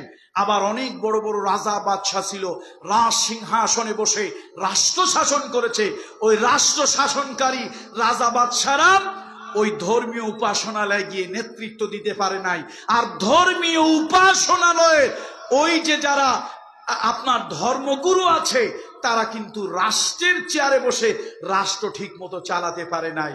আপনার নবী, আমার নবী, মানবতার শিক্ষক, মানবতার বন্ধু, হাবিবে কিবরিয়া, ইমামুল মুরসালিন, সৈয়দুল মুরসালিন, খাতামান নবিয়্যিন, শাফিউল মুজনাবিন, মুহাম্মদ ইবনে আব্দুল্লাহ সাল্লাল্লাহু আলাইহি ওয়াসাল্লাম, একদিকে তিনি যুদ্ধের ময়দানের সেনাপতি, আর একদিকে তিনি রাষ্ট্রের প্রধান নায়ক, রাষ্ট্র তিনি পরিচালক। একটা রাষ্ট্রের তিনি প্রধান প্রেসিডেন্ট হিসেবে রাষ্ট্র পরিচালনা করছেন। মেয়ে এসে বাবাকে বলছে, বাবা, দুনিয়ার সব থেকে বাবা যারে বেশি ভালোবাসতো, প্রথম জীবনের তার সব থেকে ভালোবাসার রানী, ভালোবাসার মনের মানুষ, ভালোবাসার প্রিয়তমা প্রিয়সী ছিল, সে মহিলার নাম ছিল মা খাদিজা বিনতে খুয়াইলিদ। মা খাদিজা বিনতে খুয়াইলিদ, কলিজা থেকে শ্রদ্ধা নিয়ে পড়েন রাদিয়াল্লাহু তাআলা আনহা। এই মা ছিল তার হৃদয়ের রানী, এই মায়ের প্রতি ভালোবাসা ছিল তার বেশি। এই মা ইন্তেকালের পর দুনিয়ার মানুষের ভিতরে, দুনিয়ার মানুষের প্রতি, মানুষের মধ্যে একজন নারীর প্রতি তার ভালোবাসা ছিল সব থেকে বেশি। সে নারীর নাম হলো ফাতেমাতুজ জোহরা। ফাতেমাতুজ জোহরা রাদিয়াল্লাহু তাআলা আনহা। এই নারীকে, এই মেয়েকে, এই কন্যাকে রহমতের নবী যত ভালোবাসতেন, সারা দুনিয়ার এত ভালো আর কাউকে বাসতেন না। রাসূলুল্লাহ রাষ্ট্রের প্রেসিডেন্ট, ভালো করে শোনেন, রাষ্ট্রের প্রেসিডেন্ট তিনি। মেয়ে এসেছে বাবার কাছে, বাবা আমার একজন চাকরানি দরকার। বাবা খেজুরের ছোবড়া দিয়ে বানানো এই রশি, ওই রশি দিয়ে কুয়া থেকে পানি তুলি, হাতের মধ্যে লাল হয়ে গেছে, রক্ত ঝরে মাঝে মাঝে। জাতা দিয়া, পাটা দিয়া, তারপরে গম পিষে আটা বানাই, জব গুলি পিষে ছাতু বানাই। বাবা এ হাত রক্তে লাল হয়ে যায়, বাবা সময় পাই না, আমার একটা দাসী দেন। ওই দাসী এই বাটার কাজ করবে, আটা বানাবে, রুটি বানাবে। আমি ওই সময় নামাজ পড়ব, জিকির করব, তাহাজ্জুদ পড়ব, আল্লাহর ইবাদত বন্দেগী করব। বাবার চোখ দিয়ে পানি এসে গেল। মদিনার বাদশাহ রহমতের নবী বললেন, মা দুনিয়ার সব থেকে আমি তোমারে বেশি ভালোবাসি, তুমি আমার কলিজার টুকরা। মা আমি রাষ্ট্রের প্রেসিডেন্ট, তবে আজকে একটা দাসী, একটা চাকরানি আমি তোমাকে দিতে পারলাম না। মেয়ে কষ্ট করে বাপের উপরে অভিমান করে চলে যাচ্ছে। তুমি আমার কেমন পিতা, আমারে মুখ দিয়ে ভালোবাসো, আমাকে একটা চাকরানি তুমি দিতে পারো না? আমাকে একটা চাকরানি যদি তুমি দিতে, ওই সময় আমি তাসবিহ পড়তাম, ওই সময় আমি কোরআন তেলাওয়াত করতাম, ওই সময় আমি জিকির আজকার করতাম, ওই সময় আমি মাসনুন দোয়া পড়তাম, ওই সময় আমি নফল নামাজ পড়তাম। বাবা ডেকে বললেন, মা, আমার উপরে মন খারাপ করিও না, আমি রাষ্ট্রের দায়িত্ব নিয়েছি, বিধবার ঘরে এখন পর্যন্ত খাবার পৌঁছাতে পারিনি, এতিমের খাবারের জিম্মাদারি এখনো নিতে পারিনি, যুদ্ধাহত মানুষগুলোকে এখনো ঠিক মতো চিকিৎসার ব্যবস্থা করতে পারিনি, আমার রাষ্ট্রের সমৃদ্ধি এখনো ওইরকম আসে নাই। আমি চেষ্টা করতেছি, আমি রাস্তায় রাস্তায় ঘুরে বেড়াচ্ছি, ও এতিমেরা, ও বিধবা নারীরা, কে অসহায় আমাকে বলো, আমি নবী মুহাম্মদ কাঁধে করে তাদের খাবার তাদের ঘরে পৌঁছায় দেব। মা, মদিনার সব ঘরে ঘরে, মদিনার সব ঘরে ঘরে এখন পর্যন্ত আমি খাবার পৌঁছাতে পারি নাই, আমি রাষ্ট্রপতি হিসাবে তোমাকে একটা চাকরানির ব্যবস্থা আমি করে দিতে পারি না। তাহলে চিন্তা করেন, আমার ভালোবাসার নবী শুধু মসজিদের ইমাম নন, আমার ভালোবাসার নবী শুধু আরশে আজিমের মেরাজের সব থেকে দামি মেহমান নন, আমার রহমতের নবী জিব্রাইল আমিনের কাছে সব থেকে দামি নবী নন, আমার নবী রাষ্ট্রের একজন পরিচালক হয়েও নিজের কন্যার প্রতি আলাদা কোনো সিম্পেথি দেখান নাই। ও মুসলমান, আসুন 12ই রবিউল আউয়াল জিলাফি খাইলে, আগ্নি বিরানি খেসুরি খাইলে, আর এরকম প্যান্ডেল সাজাইয়া দুই একটা মাহফিলের আয়োজন করলেই নবীর হক আদায় হবে না। আমার নবী যে আদর্শ পৃথিবীতে রেখে গিয়েছেন, মসজিদ থেকে রাষ্ট্র পর্যন্ত রাসূলুল্লাহর সে আদর্শগুলো আমাদের সমাজেও বাস্তবায়ন করা লাগবে না লাগবে না? তাহলে বক্তব্য এখানে শেষ। আপনাদের সাথে দেখা হবে আগামী 3 অক্টোবর, যদি আল্লাহ সুস্থ রাখেন, ভালো রাখেন, আগামী 3 অক্টোবর সুন্নতি সিরাত প্রাঙ্গণে আপনাদের সাথে দেখা হবে। আল্লাহ তাআলা যদি কবুল করেন সেখানে আপনারা যাবেন। আমি হয়তো চেষ্টা করব আমার সাবজেক্টের উপরে কিছু কথা সেখানে আপনাদের সামনে তুলে ধরার জন্য। বন্ধুরা আমার, আসুন আগামী দিনের পার্লামেন্ট কোরআনের পক্ষে পার্লামেন্ট হোক। অন্তত আমরা কয়েকজন লোক যেন পাঠাতে পারি পার্লামেন্টে, যারা অন্তত ইসলামের আইন যদি নাও করতে পারে, ইসলামী আইন করার জন্য কম করে হলে 152 জন পার্লামেন্টেরিয়ান দরকার। আমরা যদি 152 জন এখন পর্যন্ত না বানাতে পারি, অন্তত এই কয়জন কোরআনের পক্ষের লোককে পাঠাবো, যারা নাকি ওই জায়গায় আল্লামা সাইদি সাহেবের সেই গুগলের ভিতরে আর্কাইভে এখনই সার্চ দেন, এখন আপনার যদি নেট থাকে এখনই সার্চ দেন, সেই সিংহের কণ্ঠ শুনতে পারবেন। সংসদের নিয়ম ছিল সংসদে ঢুকেই মাথা নত করে বাও করা আল্লাহর ওলি, এখনো সেই ভিডিও আর্কাইভের মধ্যে আছে, এখনো সেই আর্কাইভের ভিতরে আছে। তিনি হুমায়ুন রশিদ চৌধুরী, সিলেটের, সে যে দলেরই হোক, অন্তত ওনার কথাটা তিনি মেনে নিয়েছিলেন শ্রদ্ধার সাথে। উনি বলেছিলেন, হুজুর, আমিও মুসলমানের সন্তান, যে দল আমি করি না কেন আমিও মুসলমানের সন্তান। কোরআন হাদিসের পরিপন্থী এরকম একটা কাজ, শিরকের কাজ, স্পিকারের সামনে এসে মানুষ মাথা ঝুঁকাবে, এরকম একটা কাজ মুসলমানের সন্তান হয়েও আমি অন্তত এটা চাই না, করতে দিতে পারি না। আপনি একটা বিল উত্থাপন করুন, আমি কেউ পক্ষে না থাক, স্পিকার হিসাবে আমি পক্ষে থাকব। দেখেন, একটা জেনারেল শিক্ষায় শিক্ষিত হইয়া তিনি একজন আল্লামার কথায় সায় দিলেন, আর আপনারা এমন এক আলেম নামধারী বেয়াদবকে এমপি বানিয়েছিলেন, কোরআনের পক্ষে একটা আওয়াজে বেয়াদবটাই তুলতে পারে। পরে আমি দোয়া করি এই হুমায়ুন রশিদের জন্য, যদিও তিনি ইসলামী কোন দলের নেতা ছিলেন না, কিন্তু উনি যখন বিল উত্থাপন করলেন, উনি শ্রদ্ধার সাথে বললেন, অন্তত আমি একটা নজির রাখতে চাই, মানুষ আল্লাহ ছাড়া কারো সামনে মাথা, কোনো বাজার পীর ফকির দরগা দুর্গা সংসদের স্পিকারের সামনে ঢুকেই মাথা নত করতে হবে, এটা যেন না হোক। আপনি বিল উত্থাপন করেছেন, পক্ষে বক্তৃতা হলো, বিপক্ষে হলো। মুসলমানের অনেক কুলাঙ্গার সন্তান আছে যারা ইসলামের আল্লাহর পক্ষে কথা বলে না, বেদিন কাফেরের পক্ষে কথা বলে। পক্ষের লোক কম পাওয়া গেল, কিন্তু স্পিকার সাহেবের দূরদর্শী, তার যেই সিদ্ধান্ত এবং সুন্দর ব্যবস্থাপনা, সংসদ থেকে চিরতরে আইন পাশ হলো, কিয়ামত পর্যন্ত বাংলাদেশের পার্লামেন্টে আর মাথা ঝুঁকাইয়া স্পিকারের সামনে নত হয়ে মাথা বাও করে রুকুর মতো করে আর সংসদে প্রবেশ করতে হবে না। তিনি মদের ব্যাপারে আইন আনলেন। আমাদের দেশের কয়েকটা কুলাঙ্গার, তাদের ভিডিও আছে, কয় সাইদি সাহেব সে যে সংসদে গেছে কি করছে, কি করছে? মদের বিরুদ্ধে কথা বলেছে। তিনি মদের বিরুদ্ধে বিল আনলেন, সেই বিল আকারে আসলো, সেটা নিয়ে তারপরে সেটার পক্ষে বিপক্ষে এলো। ইসলামী ফাউন্ডেশনে অনেক দেয়া হলো বিলটা। ইসলামী ফাউন্ডেশনেরও পদের লোভে কত আলেম যে নষ্ট হয়ে যায়। এই জন্য রাসূলুল্লাহ বলেছেন, খায়রুল খিয়ারে খিয়ারুল উলামা ও শাররুশ শিরারে শিরারুল উলামা। আল্লাহর সৃষ্টি জগতের মধ্যে শ্রেষ্ঠ হলো আলেম। আল্লাহর দুনিয়ার ভিতরে যত দামি সম্পদ আছে, যত মূল্যবান আছে, সৃষ্টির ভিতরে সব থেকে সম্মানী যা আছে সা হলো আলেম। আবার এই সৃষ্টির ভিতরে সব থেকে পচা গান্দা নষ্ট হলো আলেম। যে আলেম দিন ছেড়ে, কোরআন ছেড়ে মহিলার পদলোহন করার জন্য, একটা পদ পদবি পাওয়ার জন্য নিজে আদর্শচ্যুত হয়, স্ত্রী আদর্শচ্যুত করে, নিজে জালিমের বাতিলের পাওসাটা দালাল আর গোলাম হয়ে যায়, ওই সকল আলেমদের উপরে ধিক্কার। শুধু ধিক্কার নয়, আল্লাহর আসমানি লানত ওদের উপরে পড়ুক। বন্ধুরা আমার, বন্ধুরা আমার, আল্লাহর সেই ওলি, উনি শুধু কোরআনের পাখি পাখি বলেন। আপনারা কেন বলেন না তিনি আল্লাহর একজন সাক্ষাৎ ওলি? তিনি সাক্ষাৎ আল্লাহর একজন ওলি।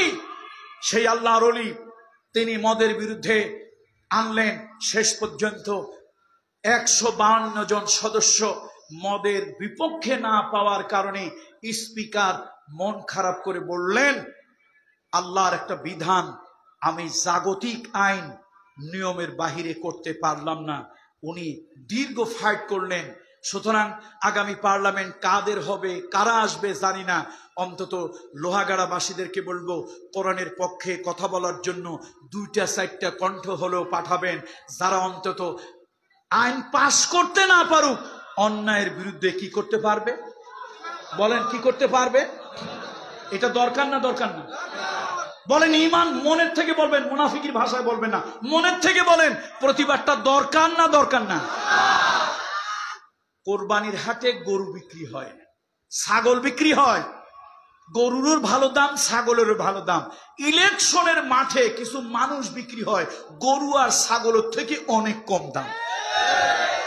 10,000 টাকা 8,000 টাকার নিচে কোনো ছাগল নাই, কিন্তু অনেক মানবরূপী ছাগল মাত্র 250, 300, 500 টাকায় 1 মণ চাউল, আধা পাশের ডাল এর কাছে বিক্রি হয়ে যায়। এরকম কিছু ছাগল মার্কা লোকজন আছে না নাই? আপনারা ওই ছাগল মার্কা লোক হবেন না। আল্লাহ আপনাদের প্রতি রহম করুন, আল্লাহ আপনাদেরকে কবুল করুন। এই মাহফিলটা আল্লাহ তাআলা কবুল করুন। মাহফিলের জন্য যারা সহযোগিতা করেছেন তাদের সকলের জন্য আমরা দোয়া করছি। আর্থিক সহযোগিতা যারা করেছেন তাদের জন্য দোয়া, প্রবাসীদের জন্য দোয়া, পার্শ্ববর্তী কবরবাসীদের জন্য দোয়া, মাহফিল পরিচালনা কমিটির সকল সদস্যদের জন্য দোয়া। আমরা সকলেই দোয়া করব, মনটাকে নরম করি, আল্লাহর দিকে মোতাওয়াজ্জি হই। আজকে রাত্রে এই দাবিটা না করে কেউ ঘুমাবেন না। আজকে রাত্রে এই দাবিটা না করে কেউ ঘুমাবেন না। বলেন, ওয়াদা করেন, রাজি আছেন? কি দাবি?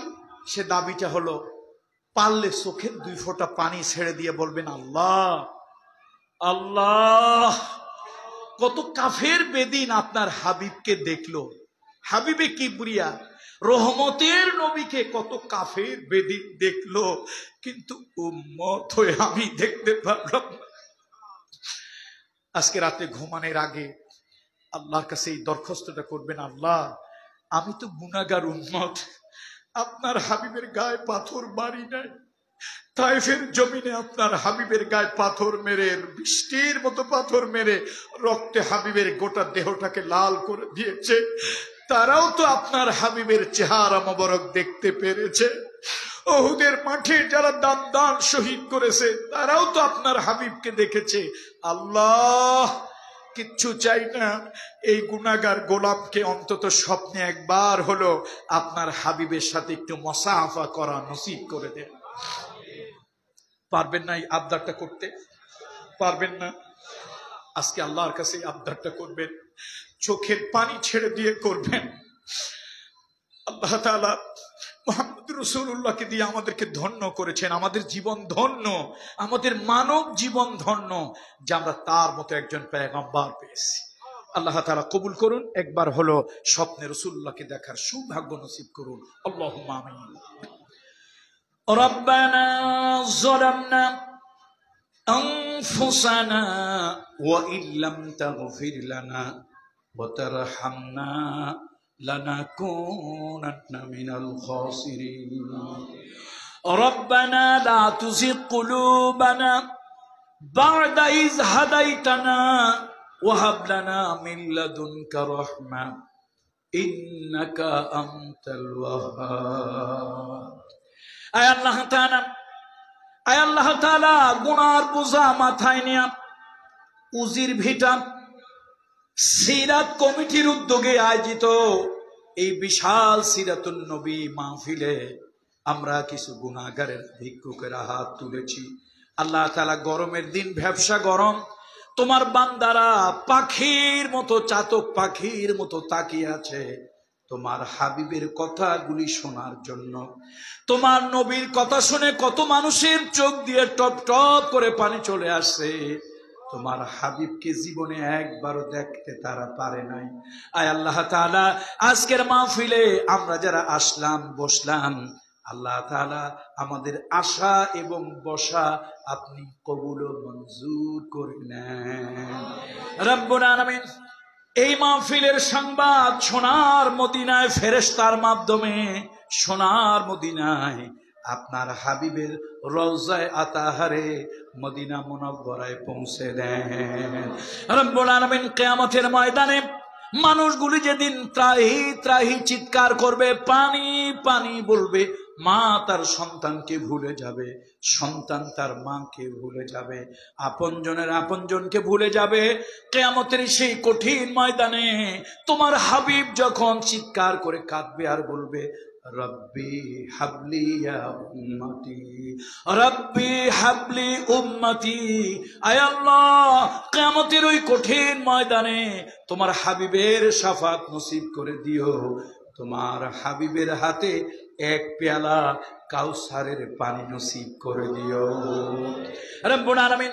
আজকের মাহফিলে যারা টাকা দিলেন, পয়সা দিলেন, আল্লাহ জি স্কুল কমিটি, স্কুল কর্তৃপক্ষ এই মাঠ ব্যবহার করার জন্য দিলেন, আল্লাহ তাআলা এলাকার গণ্যমান্য মুরব্বীরা যারা মাহফিলে এসে মাহফিলের শোভা বর্ধন করলেন, আল্লাহ প্রবাসীরা যারা সাহায্য সহযোগিতা করলেন, সকলকে আপনি কবুল করুন, সকলকে কবুল করুন।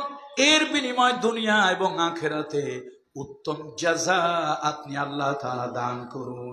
আল্লাহ আমাদের দুনিয়ায় যা লাগবে তাই দান করেন, দুনিয়ায় যা প্রয়োজন তাই দেন, হালাল চাহিদা পূরণ করে দেন। কিয়ামতে আখিরাতে আদালতে জাহান্নামের আগুন থেকে আমাদেরকে পরিত্রাণ দিয়ে দেন। আল্লাহ আমাদের পাশেই যে কবরস্থান, এই এলাকার ভিতরে কবরস্থান সহ যত মুর্দেগানরা শুয়ে আছে, ওই কবরের জিন্দেগি বড় কঠিন জিন্দেগি, কবরের দেশের মানুষগুলো বড় কষ্টে আছে। আল্লাহ তাআলা ওই কবরে যারা শুয়ে আছেন তাদের রুহের গায়ে জান্নাতি পোশাক পরিয়ে দাও, তাদের রুহের গায়ে জান্নাতি পোশাক পরিয়ে দাও, রুহের সাথে জান্নাতের সঙ্গে যোগাযোগ করিয়ে দাও রব্বুল আলামিন। আমাদের মুরব্বীরা যখন দুনিয়া থেকে বিদায় হয়ে যাবেন, আল্লাহ মুরব্বীরা যখন বিদায় হয়ে যাবেন, মৃত্যুর আগে তাদেরকে খাতেমা বিল খাইর নসিব করিও। আয় আল্লাহ, মনের মধ্যে বড় ব্যথা, মনের মধ্যে বড় যন্ত্রণা। আবু জাহাল তোমার রসুলকে দেখলো, আবুল আহাব তোমার রসুলকে দেখলো, মক্কার জালিম কাফেরেরা তোমার হাবিবের গায়ে যারা পাথর মারলো, আল্লাহ ওই জালিমেরা তোমার রসুলকে দেখতে পেল, কিন্তু উম্মত হয়ে আমরা দেখতে পারলাম না। আল্লাহ তাআলা তোমার দরবারে ফরিয়াদ করি রব্বুল আলামিন, একবারের জন্য হলেও স্বপ্নের ভিতরে রাসূলুল্লাহকে দেখা নসিব করে দিও। আয় আল্লাহ, এই বাংলাদেশকে স্বাধীন করার জন্য 1971 সালে এই বাংলাদেশকে স্বাধীন করার জন্য 2024 সালে আল্লাহ রক্ত যারা দিয়েছে, জীবন যারা দিয়েছে, আল্লাহ তাদের শাহাদাতকে তুমি কবুল করে নাও। আল্লাহ তুমি তাদের শাহাদাতকে কবুল করে নাও। আয় আল্লাহ, অসুস্থ যারা আছে, রুগ্ন যারা আছে, আল্লাহ তুমি তাদেরকে দ্রুত শেফায়ে আজেলা কামেলা দান করো। আল্লাহ আপনজন যারা হারিয়েছেন তাদের ক্ষতি গায়েব থেকে পূরণ করে দাও। আল্লাহ তাদেরকে তুমি অভাবকে পরিপূর্ণ করে দাও। সুবহান রাব্বিকা রব্বিল ইজ্জাতি আম্মা ইয়াসিফুন ওয়া সালামুন আলাল মুরসালিন ওয়ালহামদুলিল্লাহি রাব্বিল আলামিন। সকলের কাছে সুস্বাস্থ্যের জন্য দোয়া চাচ্ছি। আল্লাহ যেন আমাকে ভালো রাখেন, আপনাদেরকে ভালো রাখেন। আসসালামু আলাইকুম ওয়া রাহমাতুল্লাহ। আলহামদুলিল্লাহ, হুজুর ভিডিও সিরাত কমিটি আপনাদের জন্য তাবারুকের ব্যবস্থা। সকলে সুশৃঙ্খলভাবে বসবেন, দয়া করে কেউ উচ্ছৃঙ্খল হবেন না, আমাদেরকে সহযোগিতা করবেন। হুজুর ভিডিও সিরাত কমিটি আপনাদের জন্য সামান্য তাবারুকের ব্যবস্থা করেছেন। আপনারা তাবারুক নেওয়ার জন্য আমাদেরকে সহযোগিতা করবেন। আমাদের কমিটির ভাইয়েরা যে যেখানে আছেন আপনারা বসেন, আমাদের কমিটির ভাইয়েরা আপনাদেরকে দিয়ে আসবেন। আলহামদুলিল্লাহ।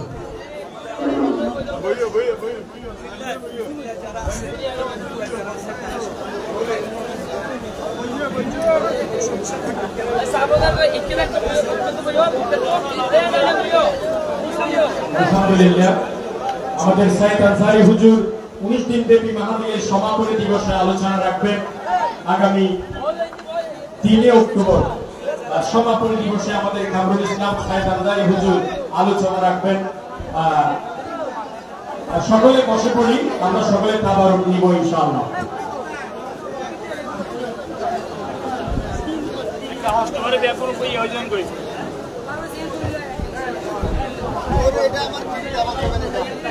भैया हमारा उनको बैकुन उनको था बिला সবাই বসে যান, সবার জন্য মাহফিল কমিটির পক্ষ থেকে যথেষ্ট তহবিলের ব্যবস্থা করা হয়েছে।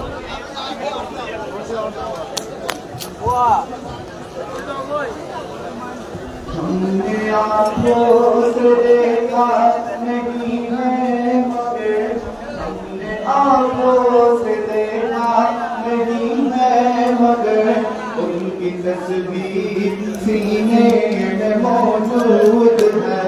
जिसने लाके कलाम इलाही दिया, जिसने लाके कलाम इलाही दिया, वो मोहम्मद मदीने में मौजूद है। फूल खिलते हैं पढ़ पढ़ के सल्ले अला, फूल खिलते हैं पढ़ पढ़ के सल्ले अला, झूम करके रही है ये वादे सबा, चमन के बुलू में कहा ऐसे खुशबू, चमन के बुलू में कहा जो नबी के पसीने में मौजूद है। हमने आँखों से देखा नहीं है मगर, हमने आँखों से देखा नहीं है मगर, उनकी तस्वीर सीने में मौजूद है। हमने माना कि जन्नत बहुत है हंसी, हमने माना कि जन्नत बहुत है हंसी, छोड़ कर हम मदीना न जाओ कहीं, यूं तो जन्नत में सब है मदीना नहीं, यूं तो जन्नत में सब है मदीना नहीं, और जन्नत मदीने में मौजूद है। छोड़ना तेरे तेवा गवारा नहीं, छोड़ना तेरे तेवा गवारा नहीं, सारे आलम में ऐसा नजारा नहीं, ऐसा मंजर जमाने में देखा नहीं, ऐसा मंजर जमाने में देखा नहीं, जैसा मंजर मदीने में मौजूद है।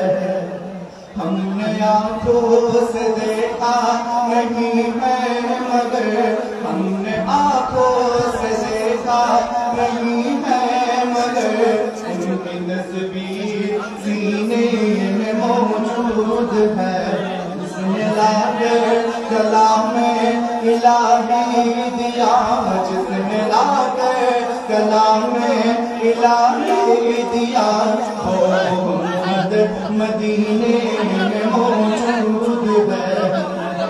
پھول کھلتے ہیں پڑھ پڑھ کے صلی اللہ، پھول کھلتے ہیں پڑھ پڑھ کے صلی اللہ، جھوم کر کے دے رہی ہے یہ واد صبا، ایسی خوشبو چمن کے گلوں میں کہاں، جو نبی کے پسینے میں موجود ہے۔ جشن آمد رسول اللہ اللہ بھی آمنہ بے پھول اللہ اللہ، جبکہ سرکار تشریف لانے لگے، پھولوں گلما میں خوشیاں منانے لگے، جبکہ سرکار تشریف لانے لگے، پھولوں گلما میں خوشیاں منانے لگے۔ ہر طرف نور کی روشنی چھا جائے، مصطفیٰ کیا ملے زندگی مل گئے، اے حلیمہ تیری گود میں آ گئے، دونوں عالم کے رسول اللہ ہی اللہ، دونوں عالم کے رسول اللہ ہی اللہ، بولو اللہ ہی اللہ، بولو اللہ ہی اللہ، اللہ ہی اللہ، بولو اللہ ہی اللہ، بی آمنہ کے پھول اللہ ہی اللہ، جو سب نبیوں میں اعلیٰ ہے میرے آقا محمد ہے، جو قادر کملی والا ہے میرے آقا محمد ہے، جو سب نبیوں میں اعلیٰ ہے میرے آقا محمد ہے، جو کالی کملی والا ہے میرے آقا محمد ہے۔